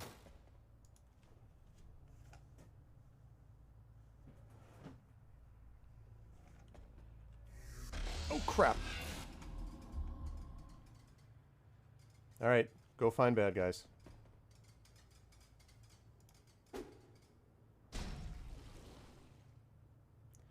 Not what I meant to do. Hit the wrong button. Yeah, it's air, I guess.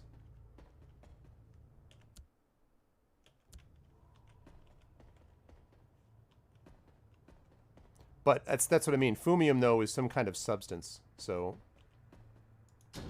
and it comes from a meteor. I'm not sure they ever even specify. I'm going to get ambushed. Hardcore here.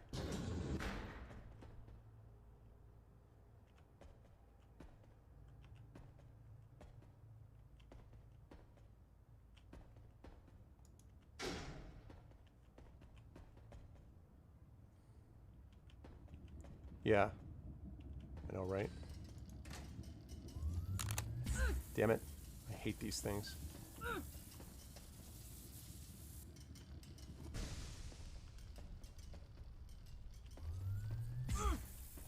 it.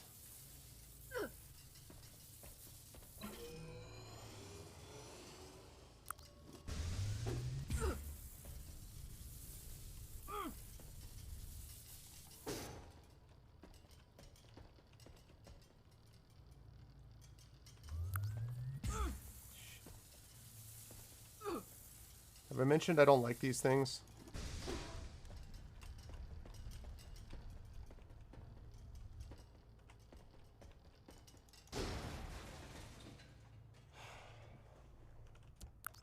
Do not want.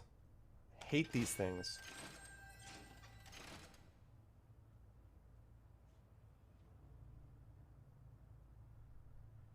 Okay.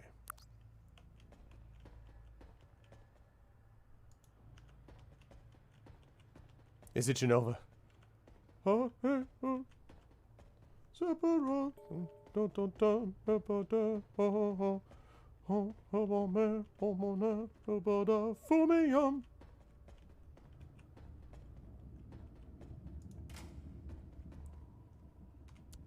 All right. Shock effect. When struck by an electric shock, the target's damage output is greatly reduced and they take some damage over a short period of time. Enemies capable of producing such a shock are resistant to all shock effects themselves. Yeah, I've noticed.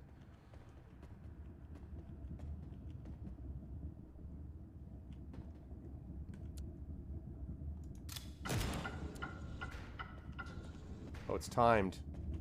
Okay.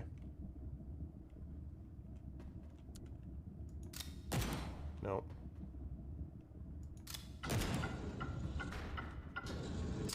Wow.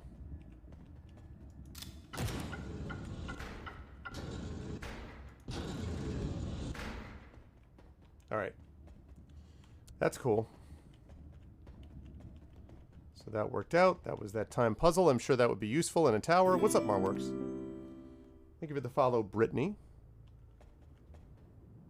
Okay. Yeah, especially if it is the case, as it appears to be.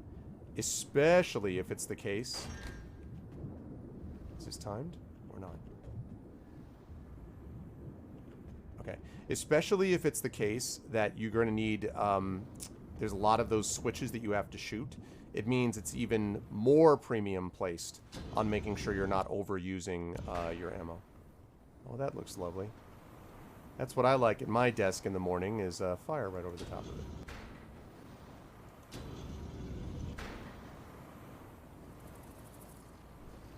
Oh, God.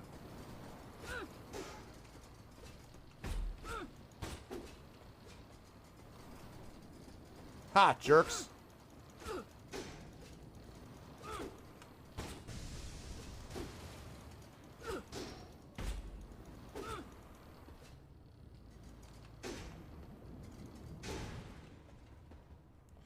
They do a good job in this game also reducing the number of places where you can do that four square dance around type of thing, which is, you know, that's good. It can be obnoxious sometimes. You're like, come on, but still. Good idea. It's motivational hand warmers. Oh, that's funny, yeah. No, I actually interviewed the Tom Joubert. I think is how you pronounce it, who was the lead writer for Talos Principle. It was an interesting game. I like Talos Principle. Okay. Here comes the ambush.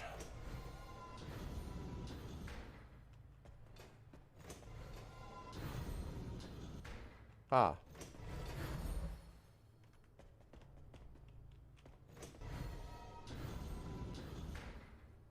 Okay, so... Nope, nope, nope. Aha! Got it.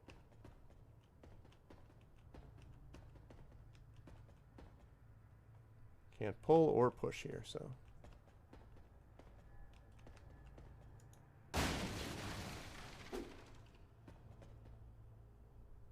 I think, however, you might be able to shoot these things. Yep, sure can. That means that now I can push this thing. Secret! Whoa! Arvis found a secret. Oh, look at this, too. No need for worker boots when I can get plated greaves. Reduces incoming damage by 4 and plus 30 max integrity. Hell yes. Hell to the yes. A Fumium key. And there's only... These ones are only like one use only and they disappear. And a weapon damage upgrade which permanently increases your weapon damage. Yes, please.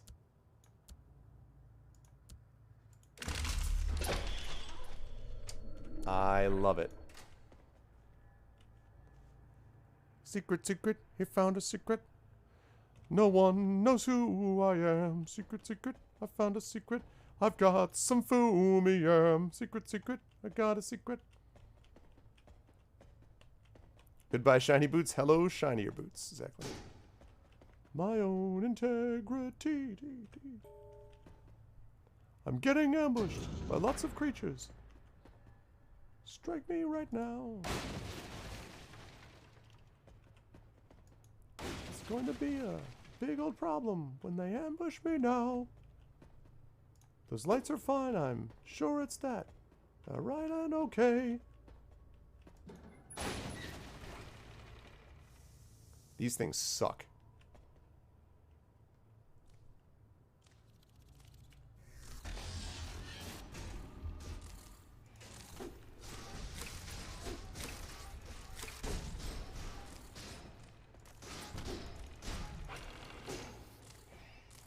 Oh, crap.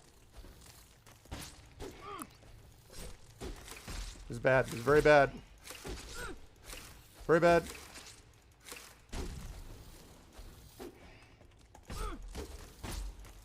Very bad.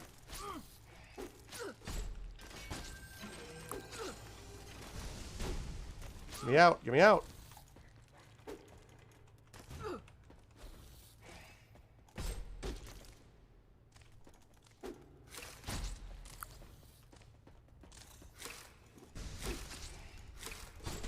Die, die, die. Thank you.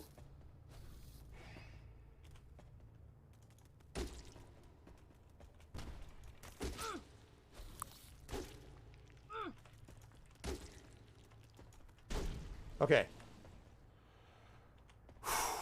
All right. So that's, yeah. These guys are nasty.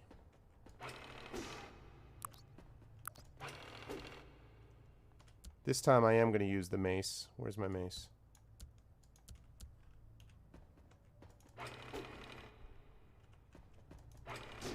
I don't really see how I can miss a basically stationary object, honestly.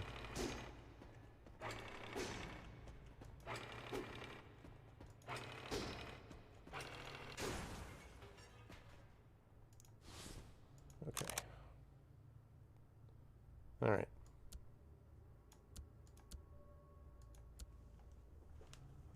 Okay, that wasn't too bad. I used up one of my energy cells, which is not so great. But I've still got 5 repair kits, and I'm pretty close to full health. So that's okay. I just don't know under what circumstances would anyone want to work in a tower, under normal circumstances, I mean, where you've just got a freaking turret there. Like, what is that protecting?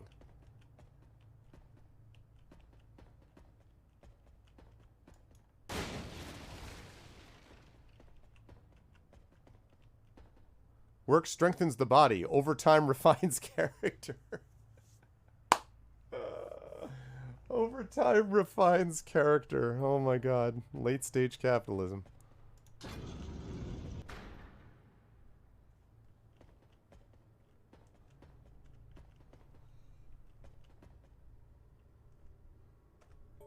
Yeah. Actually, I'm going to put this under... Whoops. Yes. Okay. Apparently so.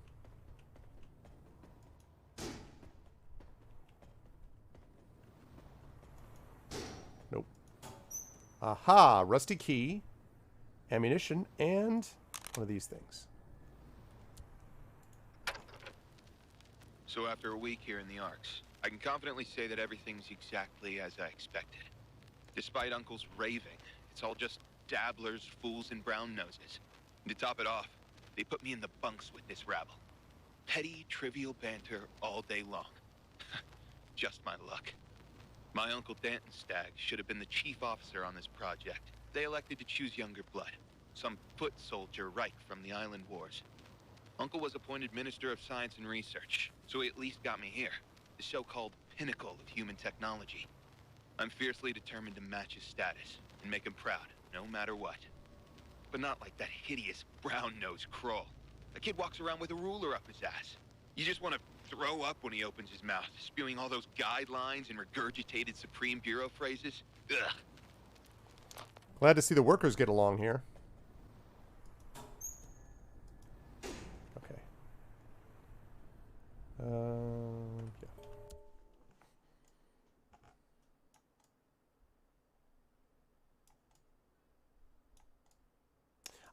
I really love, by the way, most of the time, I love this in the original Vaporum also. I love the level design. The sort of feel of the levels is just really well managed, I think, most of the time. The only thing is that they rely too much on the you entered a room and now you're getting ambushed thing. That happens too much, but...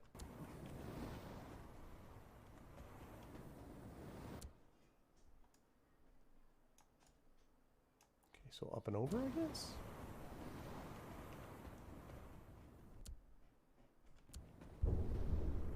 God.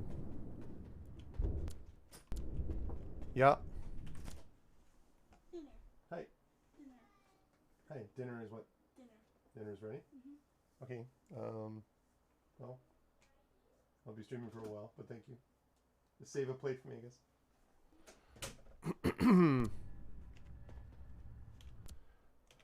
Okay.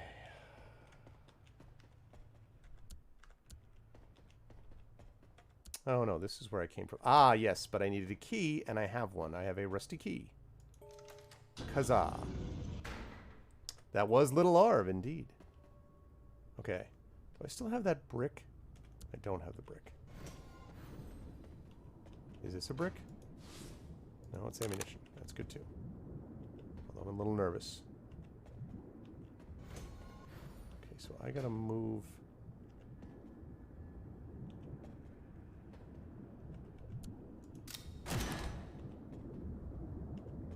Okay.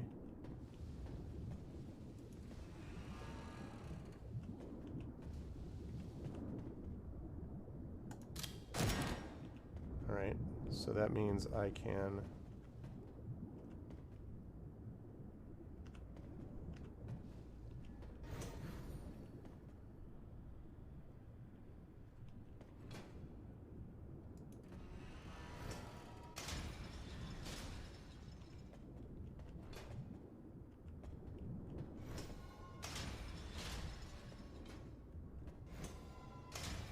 Okay, and then...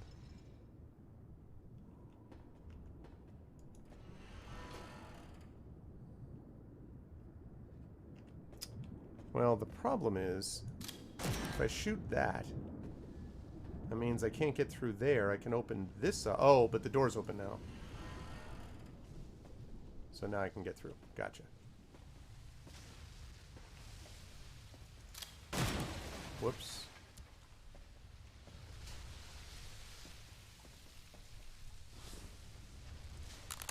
Nice.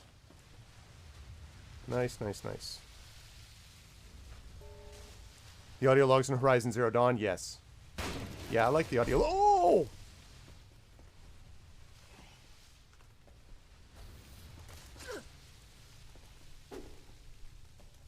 Jerk.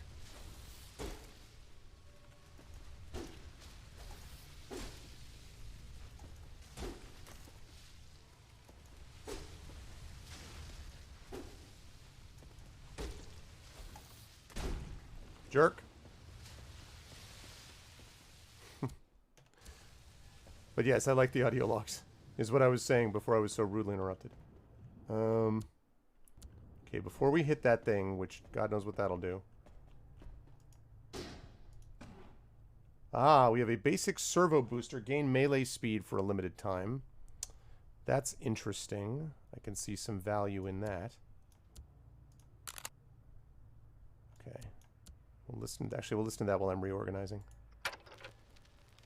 Since I gave birth to Sophie, a little angel, the research has been going great. Marcus is a little worried that I work so much and have our daughter with me all the time. I understand and respect his view, but being a mother is not a sickness. I'm just as able and productive as before, if not even more. Fumium never fails to amaze me. We're like kids in the playground, playing with sand for the first time, just discovering all the things you can do with it. And boy, the possibilities seem endless. I feel we're on the brink of something huge. Maybe the discovery of the century. This is my life. I've worked so hard for this. And I'm not going to throw it away for a child, not even my own. Not that I'm not worried. My little sweetheart is the most precious thing in my life. But being around Fumium doesn't seem to harm her in any way. Quite the opposite. She seems to be unusually attentive and responsive for a baby. As if she understands every single word I say to her. As if there is an already intelligent being behind those Fumium blue eyes. There's, again, this is very much like in Laura has always been so the first zealous, game where it was all even creepy back at like the that too. university. Her enthusiasm was infectious, and she's brought the same kind of passion here. I wonder, was it this great quality of hers that brought doom upon the tower? Yeah, so there was definitely a lot of that same kind of creepy.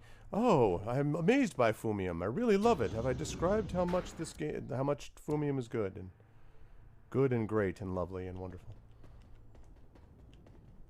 All right, it's gonna be fun. Great. The hydraulics door should work now. Okay. So the hydraulics door is now open. Problem is I don't remember where the hydraulics door was, but it's not down here. So it could be up there. It is, Geester, yes. Or it is the prequel, Vaporum Lockdown, just released today. Just released a few hours ago, actually. I know. I know, I often wonder the same thing. Okay, up and over. Get ready to attack. Be attacked by many things.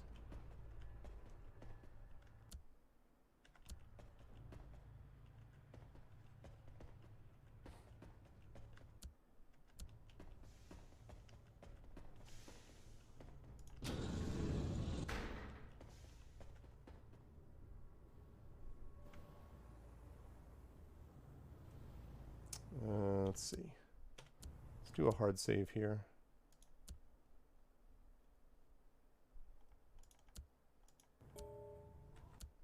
Mm-hmm. Reminded of Galaxy Quest? Oh boy, the autosave.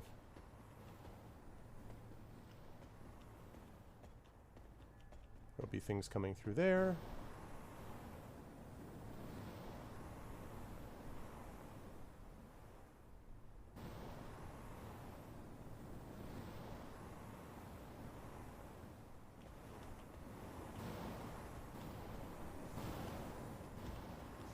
Great. No, that's great. That's going to be great. Those puzzles. All right, there's more creatures in here already. Happy European birthday. Yes. Yeah, it is my birthday tomorrow. So it is my birthday on September 16th. You son of a bee sting.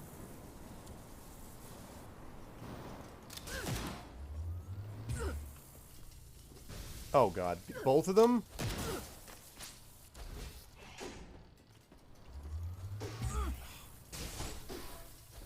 Bad. Very bad.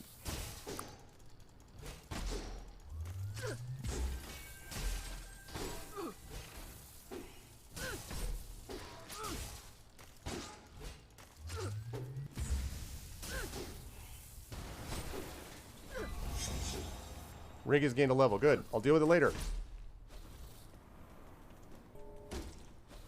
Shoot.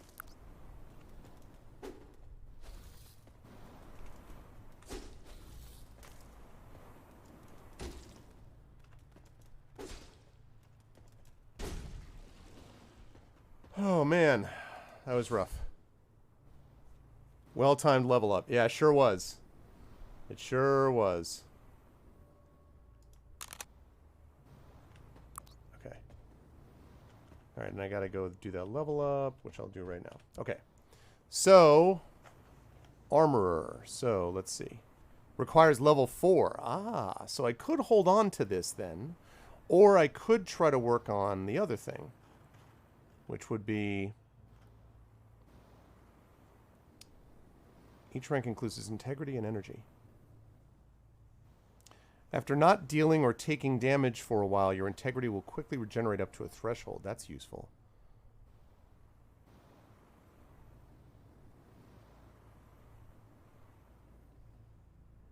Wow, okay.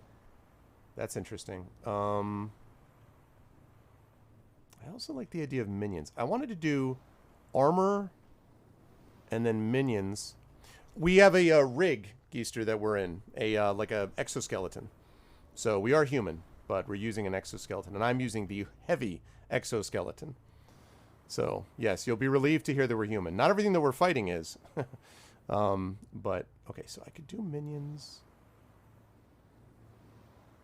You know, I like them. I really am enjoying the minion thing. I'm going to be doing minions and armoring, basically. It only lasts 12 seconds, but it gives me more integrity and more damage.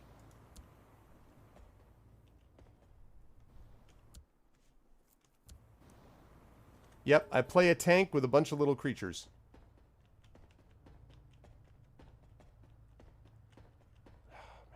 I wish every time I see one of these things, you know that stuff is coming out of it. I'm like, can't I just like preemptively put a minion down there? Just do something. Like I know the drill with this guy, and like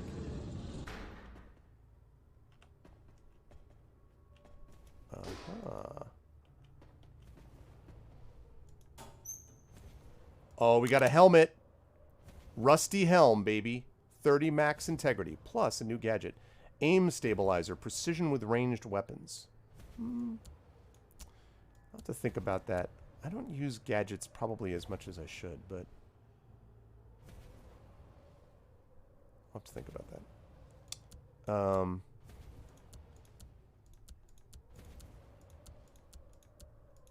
Okay. Alice, we have a problem. Exactly. What? I'm min-minioning. Like a tank platoon. We have a problem. I lost the key to the eastern part of the construction bay. Last time I had it on me was while working on the submarine, I think.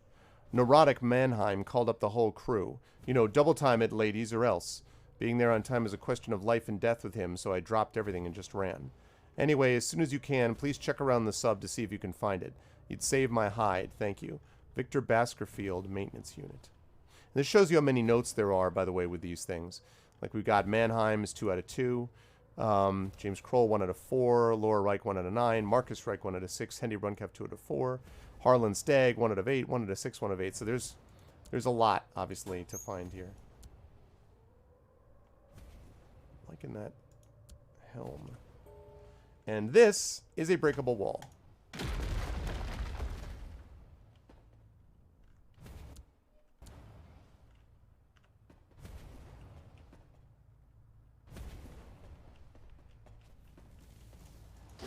Bad. Okay, well, that was can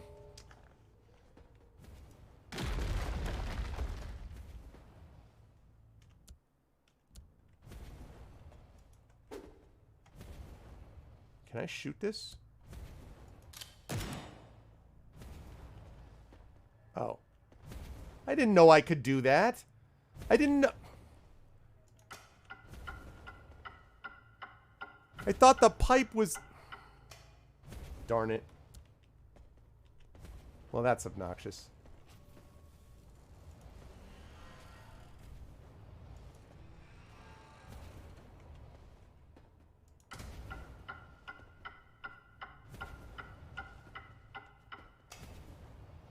Not entirely sure what that's about yet.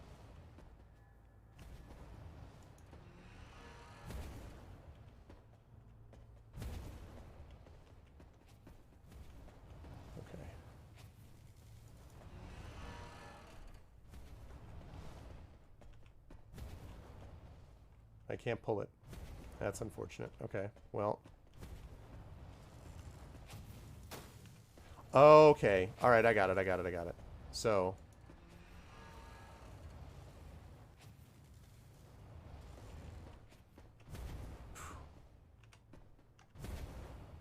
Okay.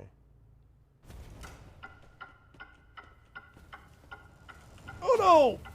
Darn it. Man, that's obnoxious. Shoot. Yeah, exactly. I was so used to short things blocking me. Alright. No.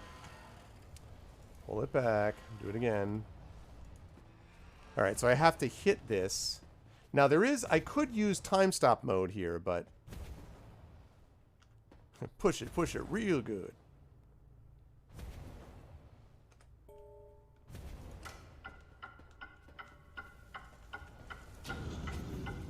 Haha! Whoa! You have to hit both? Oh my goodness. Wow, okay.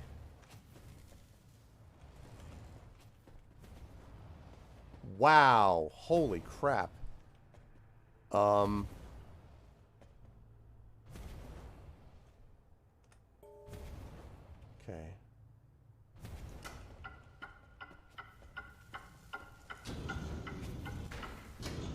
Made it. Woo! No freaking joke, some of these time puzzles.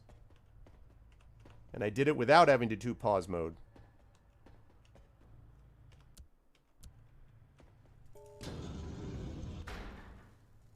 Yeah, I saved. I saved.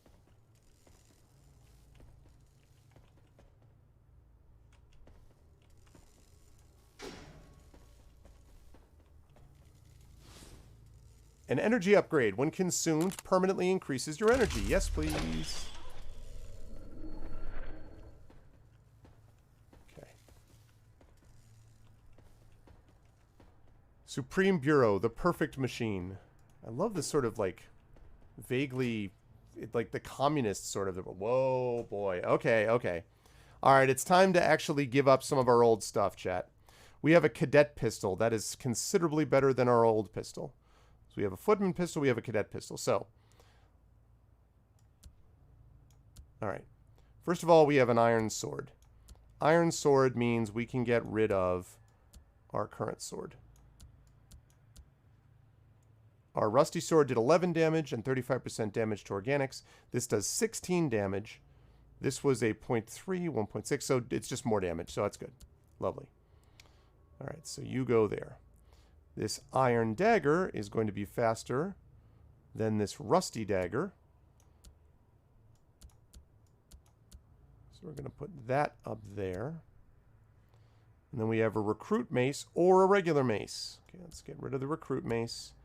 Upgrade to a regular mace. And we have this cadet pistol.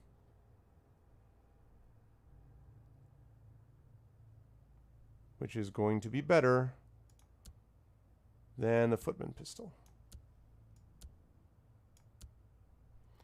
Let's see. So that's 0.47. Yeah, 8 more damage. Level 2 gear. And yeah, it looks like it. It looks like this is the upgrade chest. And then we have a note. Great pair. This is the second one from James Kroll. While my contributions have been a steady boon to the overall progress and growth, it's only because the people leading the project are top experts themselves, Marcus and Laura Reichs, both quite different but very useful and helpful each in their own way. Marcus has this ability to create a friendly, easy atmosphere where creative juices can flow freely. He can be pretty strict if need be, but that's a good thing in my eyes. Discipline and results go hand in hand. And Laura, she's the real driving force, infecting everybody with her zealous will to move forward no matter what. She is the boldest and most productive of us all. I'm a little ashamed to admit it, but it's a fact that I can't match her speed as of yet. They make a great pair. I wish to be like them someday. James Kroll, Deputy Foreman of Manufacturing. Also, I should note that the stars of the first game are Marcus, that's who you play, and Laura, and I won't say what happens to her, but it's his wife, and I won't talk about you'll have to see the game, but you play as Marcus Reich in the first game. And this, again, is a prequel to it, so I don't really know how that all works. But anyway, Rusty, Recruit, Footman. Okay. I think that's probably fine. I'm still questioning whether I should drop this or not. I think I should keep these. This one I probably don't need, though. I feel like I always like, I don't know if anyone else feels like this, I always like to keep the first ever weapon that I have in a game.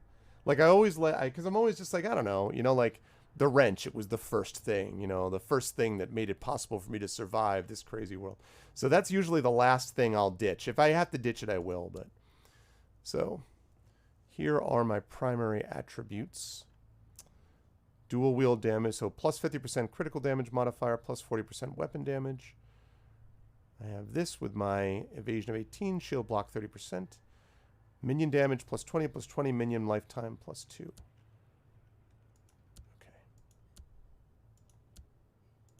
Lovely.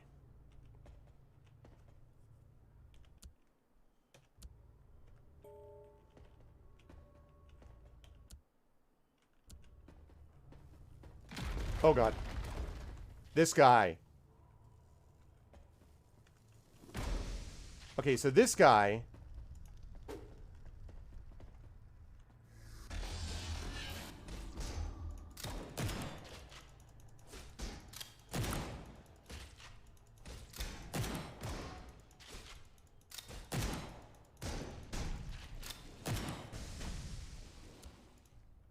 Got him.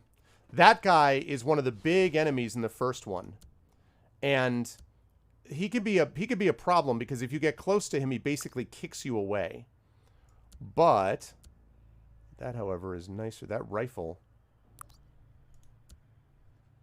Cadet pistol does 24 damage. Lieutenant rifle is 30 damage, plus 2 precision, 2 ammo usage, 4 tile range. Yeah. I just have to figure out a way to make it not use as much ammo, but otherwise, I like the look of that a lot. Yeah, exactly. True, Lone Wolf. Yeah, that's true. So those guys are nasty. Like, those guys can be a real problem. Especially when you get more than one of them, and you, at certain points in the game, at least the first game, you did get a lot of them.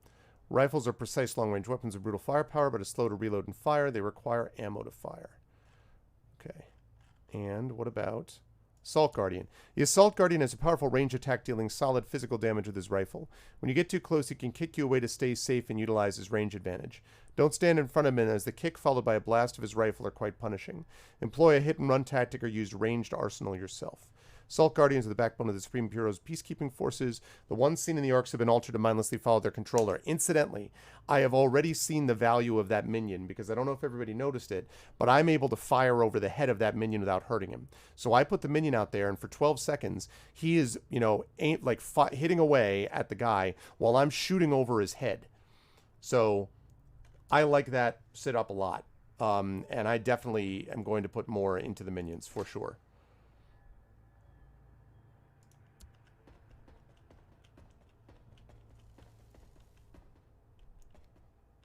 Look at that. Oh, great. You just dropped down there? Great. Great. Yeah, so I'm happy with that as a setup. Okay. What do we have in here? We have a lever handle, which we need for something. I don't know what yet. And our first gloves, plus 20 max integrity. I love it. Broken submarines. We've had 3 Arthur Diggins, 1 of 2. We've had 3 submarines stuck here in the last 2 weeks, each with a different defect, different issue. Breaches in the hull, broken propellers, malfunctioning batteries, just to name a few. I'm completely clueless as to what the hell is causing this, apart from maybe the pilots getting disoriented down there in the vapors, making mistakes. Rumor has it that the fauna local to the Fumium core has unusual behavioral patterns. Even if that's true, how would anything damage the sub so badly? We can handle one of the submarines here on the construction platform. I sent a list of things that need fixing to Captain Harriman. Patch up the middle part of the hull, fix the propeller, and recharge the Fumium propulsion system. Arthur Diggins, Chief Engineer, Construction Division. But you want to bet that sub is not going to be usable.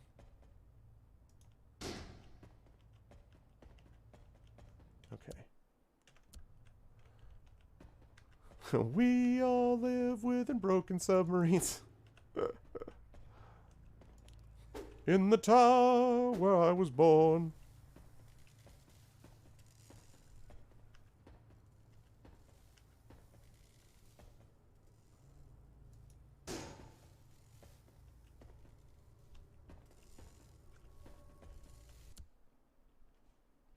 Alright, well I need a lever, I guess, although I don't entirely know for what. You had a friend in college named Arthur Diggins? It seems like such a... Hello, Mr... Well, Mr. Diggins. Well, Lord Diggins,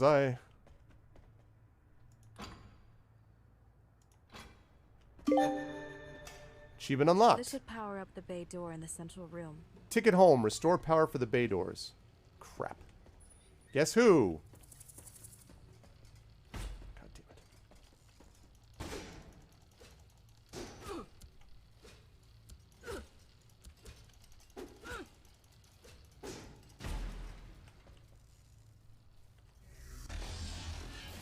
Oh no, shoot.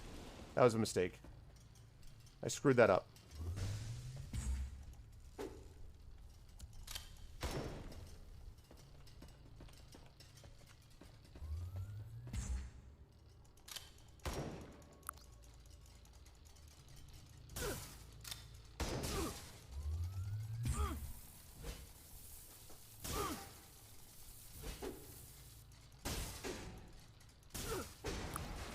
Okay.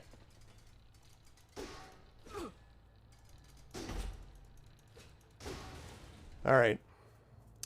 Sloppy, sloppy, sloppy. I think the thing that made that difficult is the fact that I screwed up. I needed to send my minion out 1 second later than I did, because what happened is my minion went out and basically blocked him off. What I needed to do was wait till he got into the corridor, then actually use the minion and then shoot over his head like I did before. So that was the thing that I messed up there. But it's okay. We're all learning together, chat. How am I doing on I'm only like halfway. 347 out of 450. Yeah.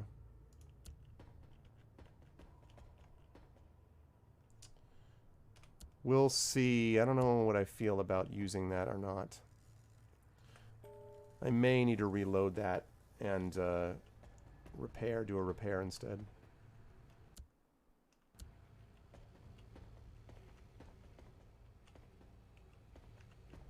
Okay.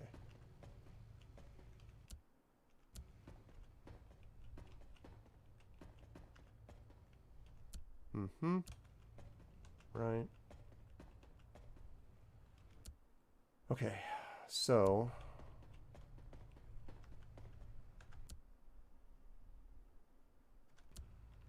I got the power to the bay door, and that means now that I need to go back down. See, there's something there, but I don't know what the deal is with that. I'll have to think about that. Anyway. Because it's always worth it, by the way, in this game. At least the first game, it was like this. It's always worth it to look at every part of the map. Always worth it, because... wish they had 3 sets. If they had 3 sets, it would be perfect, because that way I could do this for melee, or this for organic melee, second set for, you know, inorganic melee, for machine melee, and then the third one would be range. So.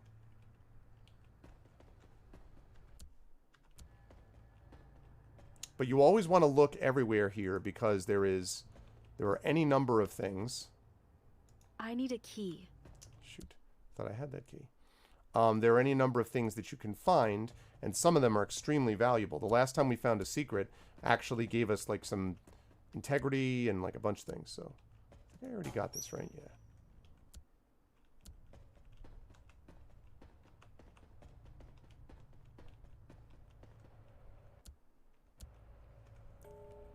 I will 100% be attacked in here.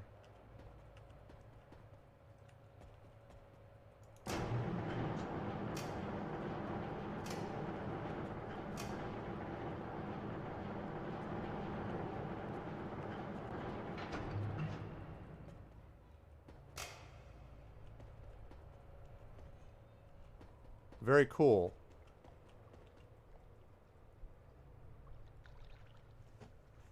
So, this is supposed to be my ticket out of this hellhole?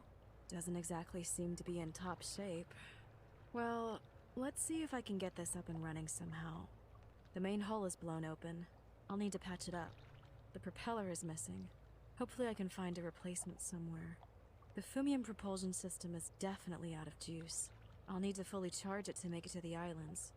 Oh, and I'll need some substantial food rations to survive the trip across the vast ocean. It couldn't be any easier, Ellie. Yeah, no, that's great.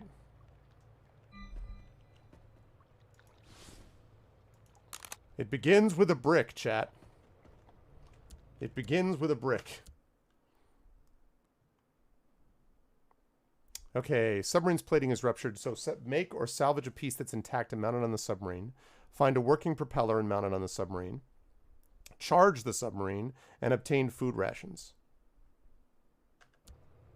Great. Just great. Whoa, what the hell? Okay.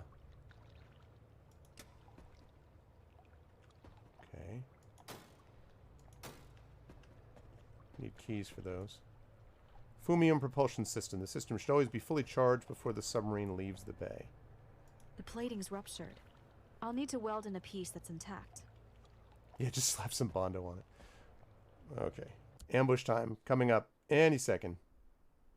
any second.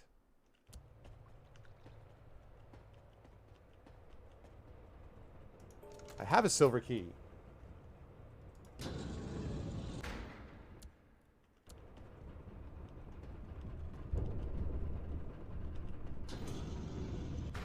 That is going to...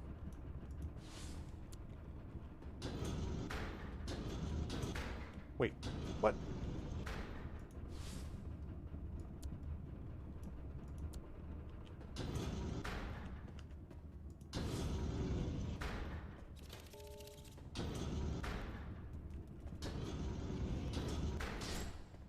Yeah.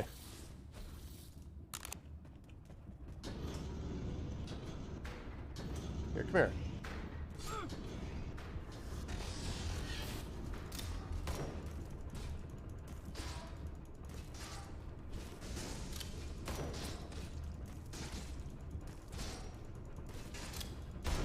Haha! That's how we do it, chat. This is how we do it.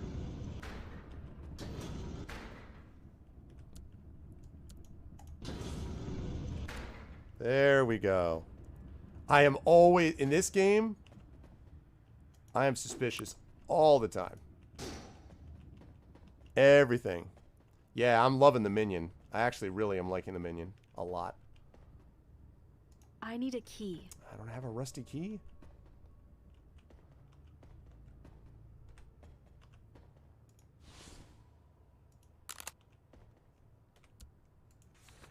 Suffering from deep gashes in the flesh, the target takes a small amount of damage over a short period of time, but greatly increased damage while moving. Mechanical enemies do not bleed. Why exactly are you telling me that, game? What are you trying to say? Damn it. I knew it. I knew it.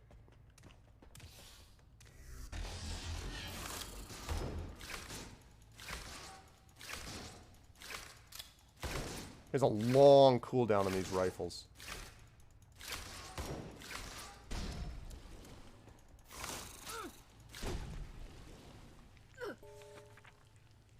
It's a feral rat. Well, that's not good. Really would like to not have to use my repair kit.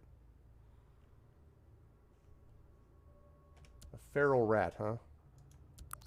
The feral rat is as nimble as its smaller counterpart, the rat, but packs a lot more punch, and its powerful bite can cause heavy bleeding and poisoning at the same time. Avoid getting surrounded and getting bitten by the powerful attack. Although the feral rat is much stronger, area damage is still the most effective weapon against it, resistant to acid.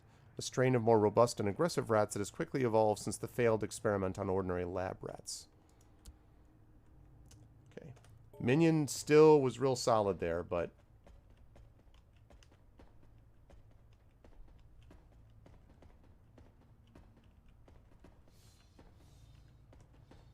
Oh, God. Shh.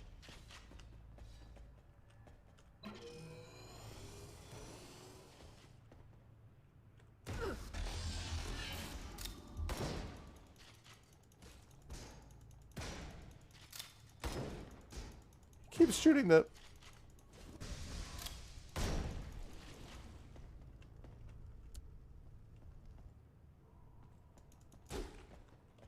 Damn it.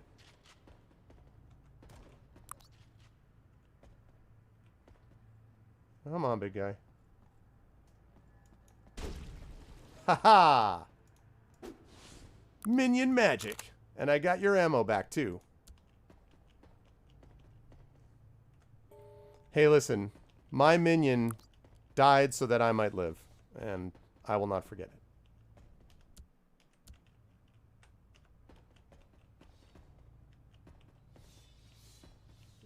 Is there another creature there?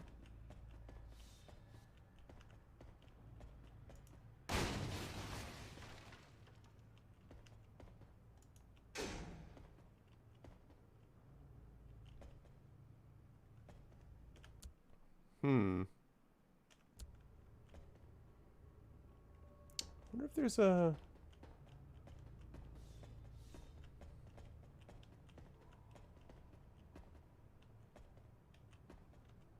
There's a lever there.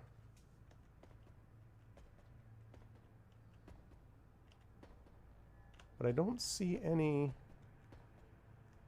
obvious... I don't see any obvious, like, pressure plates or anything where you would throw something, like, say... Well, actually, I don't have a brick, now that I think of it. Okay.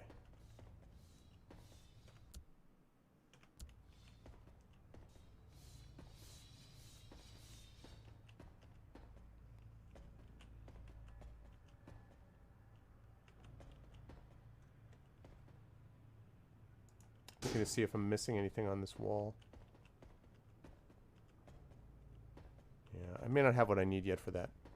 So we will see. Oh, we got a raid coming on in. 54 raiders from Sinitar. What is up, Sinitar? Thank you very much for the raid. Unfortunately, I'm only going to be on here for about another 10 minutes at most.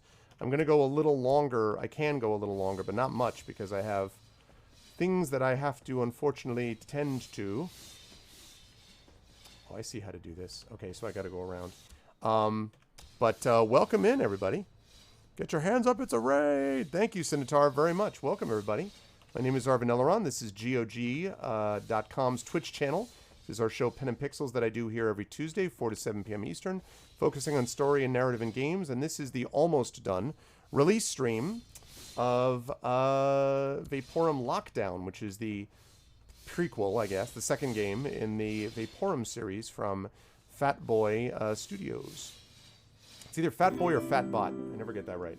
But thank you so much for the raid. I appreciate it very much. Yes, it's true. My birthday is tomorrow, but if you're in Europe, I guess it's already there.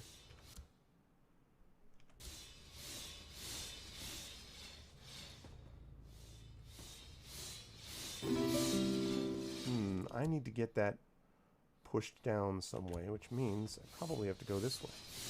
So thank you. Even this game is... I know, right? I know. Too soon.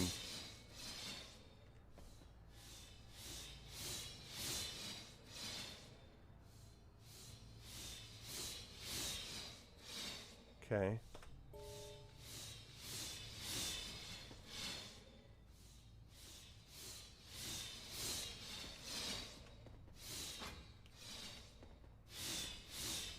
Oh!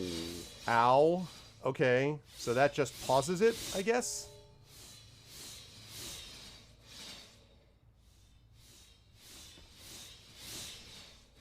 How would I even...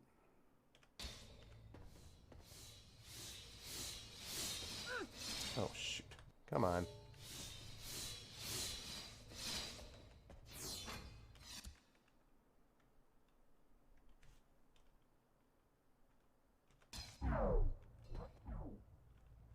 This is the stop time mode.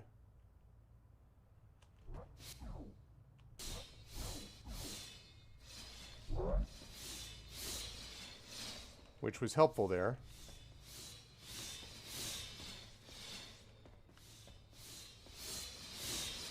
Okay. So we get an energy cell.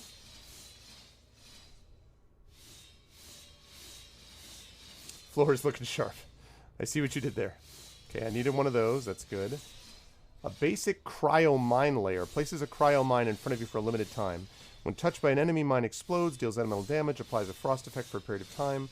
Places mine in front of you. Yeah, but my minions do the same basic thing, I think.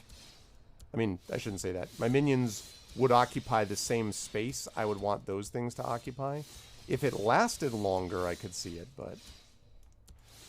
When gripped by intense cold, the target takes a small amount of damage over time. My minions will be able to do that. And all their cooldowns and movement frequency are significantly slowed. And... Diana Winters. Liam is crazy. I think Liam just lost it, or he's overworked as hell. Yesterday, he handed me some recordings of the Fumium Core. Yeah, that's true, Geister. Although I'd have to, lay down a mine to keep them from flanking, I guess. Kept babbling about how it's the most important discovery of the century, how it's going to change the way we perceive the world, the true knowledge of the very fabric of reality, that sort of thing.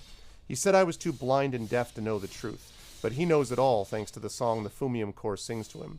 So apparently the Molten Rock can even sing now. He spends all his time doing non-essential crap while the wavelength research is stagnating, and I need his expertise to push through it. I promised to give ear to the recordings if he returned to work immediately. So much wasted time, and for what? Diana Winters, Chief Engineer, Audio Analysis Team. Okay. Alright. So I know I needed to go to that side.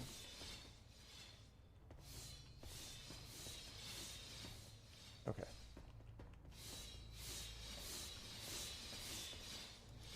So this allows me to do that. Oh, I gotta go back through that. That sucks.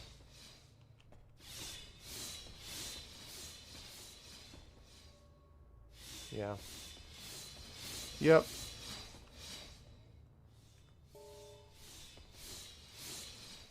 Wasn't it going the other way? Oh, crap. Nope.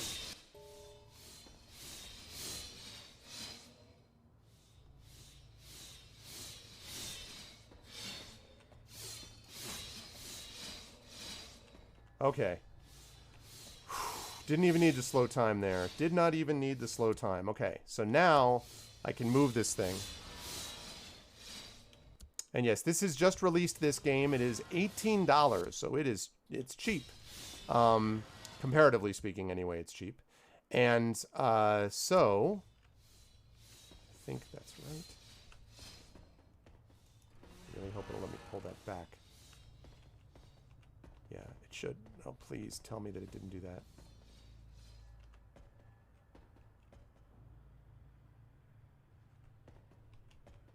I should be able to pull it back, though. Why can't I not pull?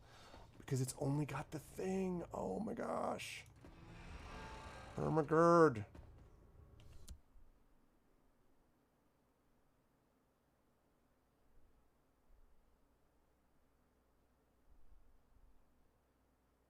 No, I did that wrong.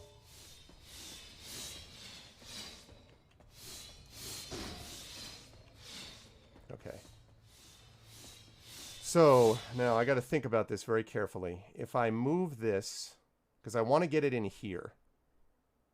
Actually, I may want to get it in a few places now that I think of it. Yeah, but I couldn't. Could I? No, because it has... No, there was a lip there, I think.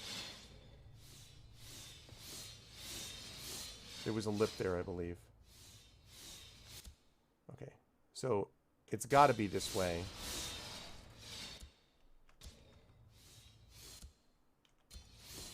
It's got to be that way. And it's got to be that way.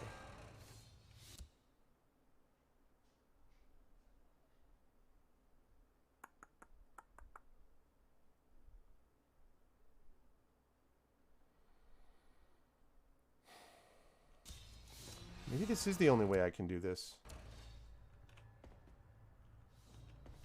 Alright, this will be one of the last things we do because I've got to close up shop here in just a second.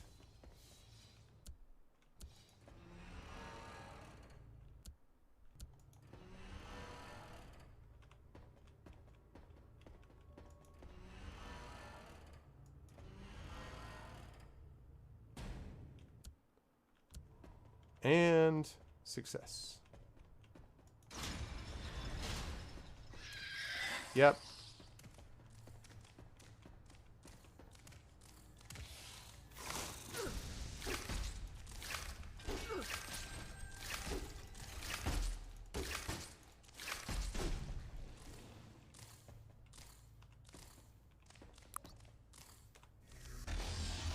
Did it again. Too fast.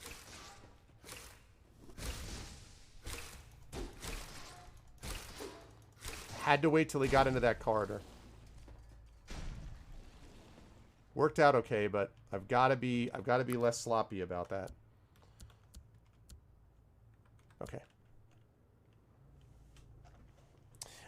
Yes, Major Makoto, this is indeed a single player, as opposed to a team like Grimrock. And of course, we're talking, you know, steampunky and all that kind of stuff, as opposed to what we get with Legend of Grimrock and all that. So, and I love Legend of Grimrock. It's one of my, you know, top games the last, I don't know how many years. So, okay. Whoa. Well, this is nice.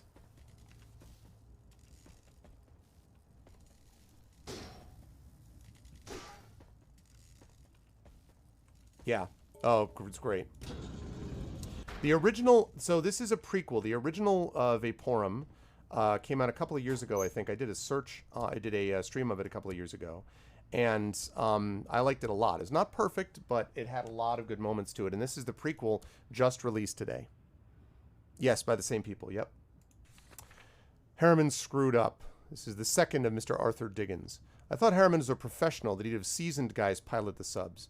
But no, he wants all the fun for himself. Of course, at the first humanly possible opportunity, he hit a rock and wrecked the hull. What a douche. How can anybody manage to screw up so much? He should stick to the pencils.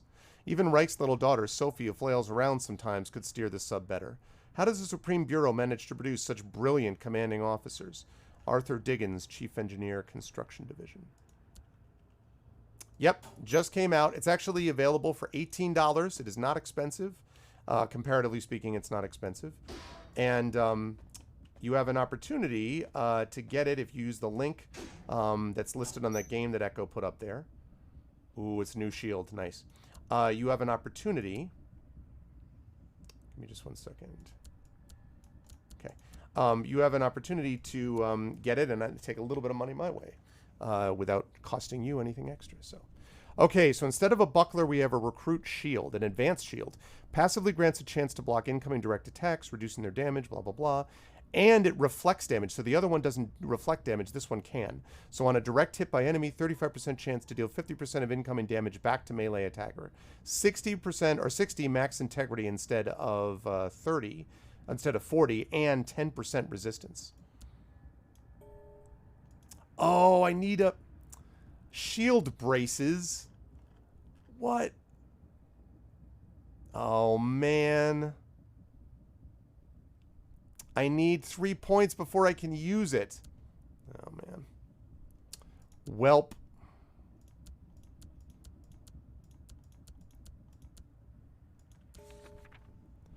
Yes, that's right. It is September, so it is 20% off. I'll have to think about that.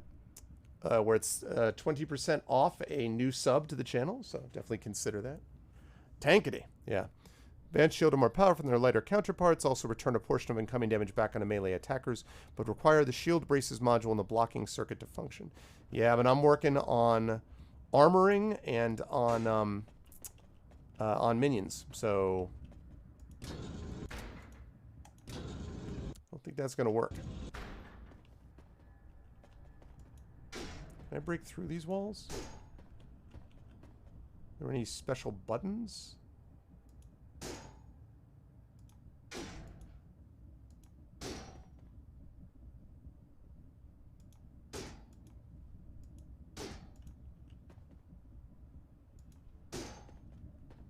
Doesn't appear like there is.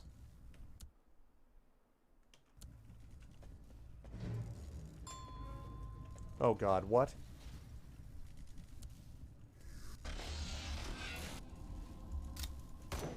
That's a big guy. Oh my God.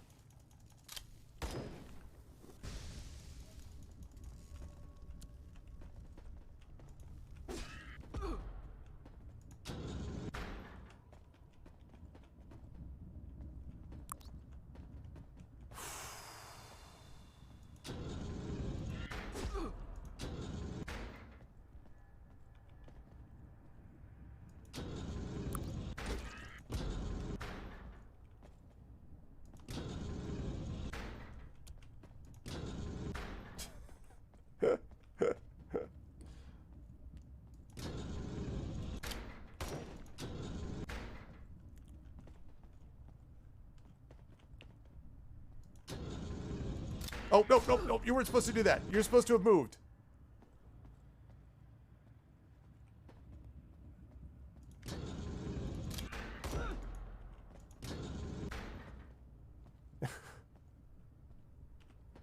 Cheesing it like a master. Dude, that... The damage that he does around the outside. I will probably level if I beat him, though, so...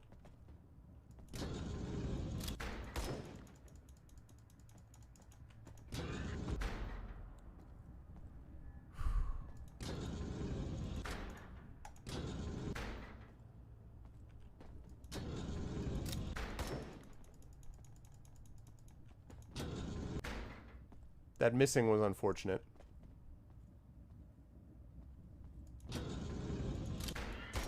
Damn it.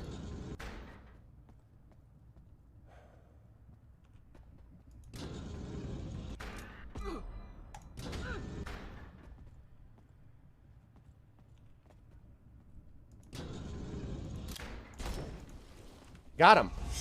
Got him. Got him. It was a little cheese, a little minion, and a little else, but I got him. Oh my god. Look at the thing he has. He has a crude warhammer. 25 damage. Two-handed. Yeah. 35% damage to mechanical enemies, I'll bet. Please, hammer, don't hurt them. Yeah, the problem is that you're not using a shield when you use one of those. Okay, so that was an advanced guardian, and we also got circuits. Now, the good thing about this is now I'm up to level 4, and so now I can increase my integrity of armor. Basically, the ones I want to max out are armoring, and I want to max out minions, and then I'll think about what else I want to do next. So, 60% integrity. Notice that went up to 704. And when I get up here, reinforcer, reinforcing the core of the rig means I reduce incoming damage by 15%. That will be pretty nice as well. And I didn't even have to use the repair kit. I would, Major Makoto, because there are references in this to the story that happened in the first one, and because there are some quality of life improvements in this. It's not wildly different. It's not like you're going to play that and go, oh my god. Like, it's not that, you know, different, but it is somewhat different, and I think you'll find that it's going to be easier. I wonder if this can clear... Nah, okay. I think you'll find that you just pick up more, in my opinion, starting with the other one. Plus, the other one's great anyway. So I would, you know, as I say, not perfect, but well worth it. So playing that and then playing this would probably be, I think, your best bet. So is there just an elevator here? What is the... You just came down to do that? All right, what did we find out about the Advanced Guardian? Then I got to close up shop here. Okay, Heavy Guardian. The Heavy Guardian bashes his enemies into the ground with his giant warhammer, dealing brutal physical damage, and can also stomp the ground around him, dealing medium physical damage and shaking up those caught up in the quake. You notice that my minion dropped in about 2 hits to him. The heavy plating and his natural resilience make him a stout enemy to fight. Avoid getting stomped, dance around, and poke at this giant whenever possible. Ranged weaponry also works great thanks to his clumsiness. Heavy Guardians are the elite among the Supreme Bureau's peacekeepers. Ark's Guardians have been remade into mindless enforcers. Okay. Still have my energy cell. I've got 4 repair kits, 52 ammo. I'd say I'm in pretty good shape. Okay. So, just so I don't get confused, because it's going to be a couple of weeks until I get back to this, I want to come back to here so I know where I'm going.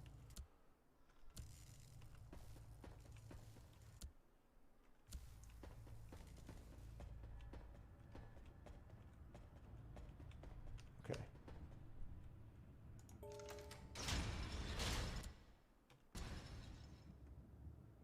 And I do have a rusty key.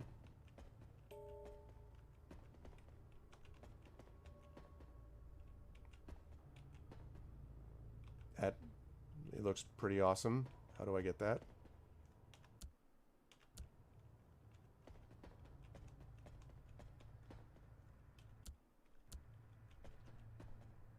Oh, one of those dudes. Okay.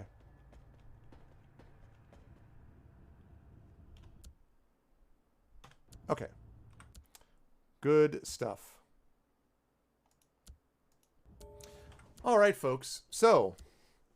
this was definitely good stuff. I enjoyed this quite a bit. I hope you folks did as well.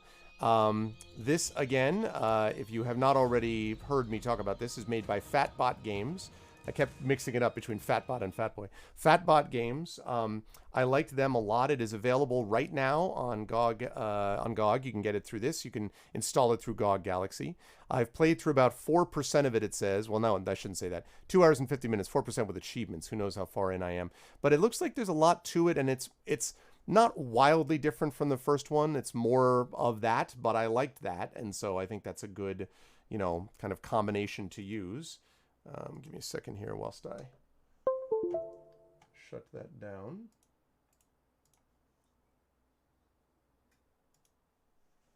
So yeah, I liked it a lot, and I hope that you folks also enjoyed it as much as I did.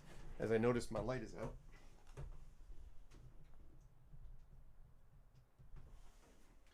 Hey, I can see. It's amazing. Uh, give me just 1 second while my main monitor here is firing up again. There we go. Lovely. I hope you all enjoyed it, and it was a great time, and I am going to definitely be playing this. The order of operations is I'm going to be playing D&D with GOG Storm King's Thunder, which I rescheduled from today so I could do this release stream. Then next week, I'm going to be doing The Witcher 3 Wild Hunt Blood and Wine, because I'm almost done with that. 1, maybe 2 more sessions. And then I'll move into this, and I will do this as my next series. And then after that, if nothing else awesome has come out, I will probably do Mission Critical. So that's what we're looking for over the next few months on this show. If you liked this, please make sure to follow us here in GOG. Please sub to us here. Please as well check out our individual channels as well. I am going to be heading on out of here. Pantsless Aaron is going to be coming in about an hour and 45 minutes or so for some more Fallout, and then I will be over on my own channel in a little while as well, in a couple hours or so, for the Arvocalis, my amazing voice acting team, which is going to be doing Paper Mario the Origami King. So I hope you folks will be able to stop by for that as well. Otherwise, thank you so much for being here. Thank you all for being lovely audience. It was a lot of fun. And for watching me walk around a tower where there's obviously nothing that could ever go wrong. And I'll see you lovely people soon. Also, thank you for the birthday wishes. Birthday is tomorrow, so thank you for the birthday wishes for those of you who don't see. And I'll be a year older the next time you see me on this channel. That's it for now. Much love, everybody. Take care of yourselves and be good to each other. See you soon.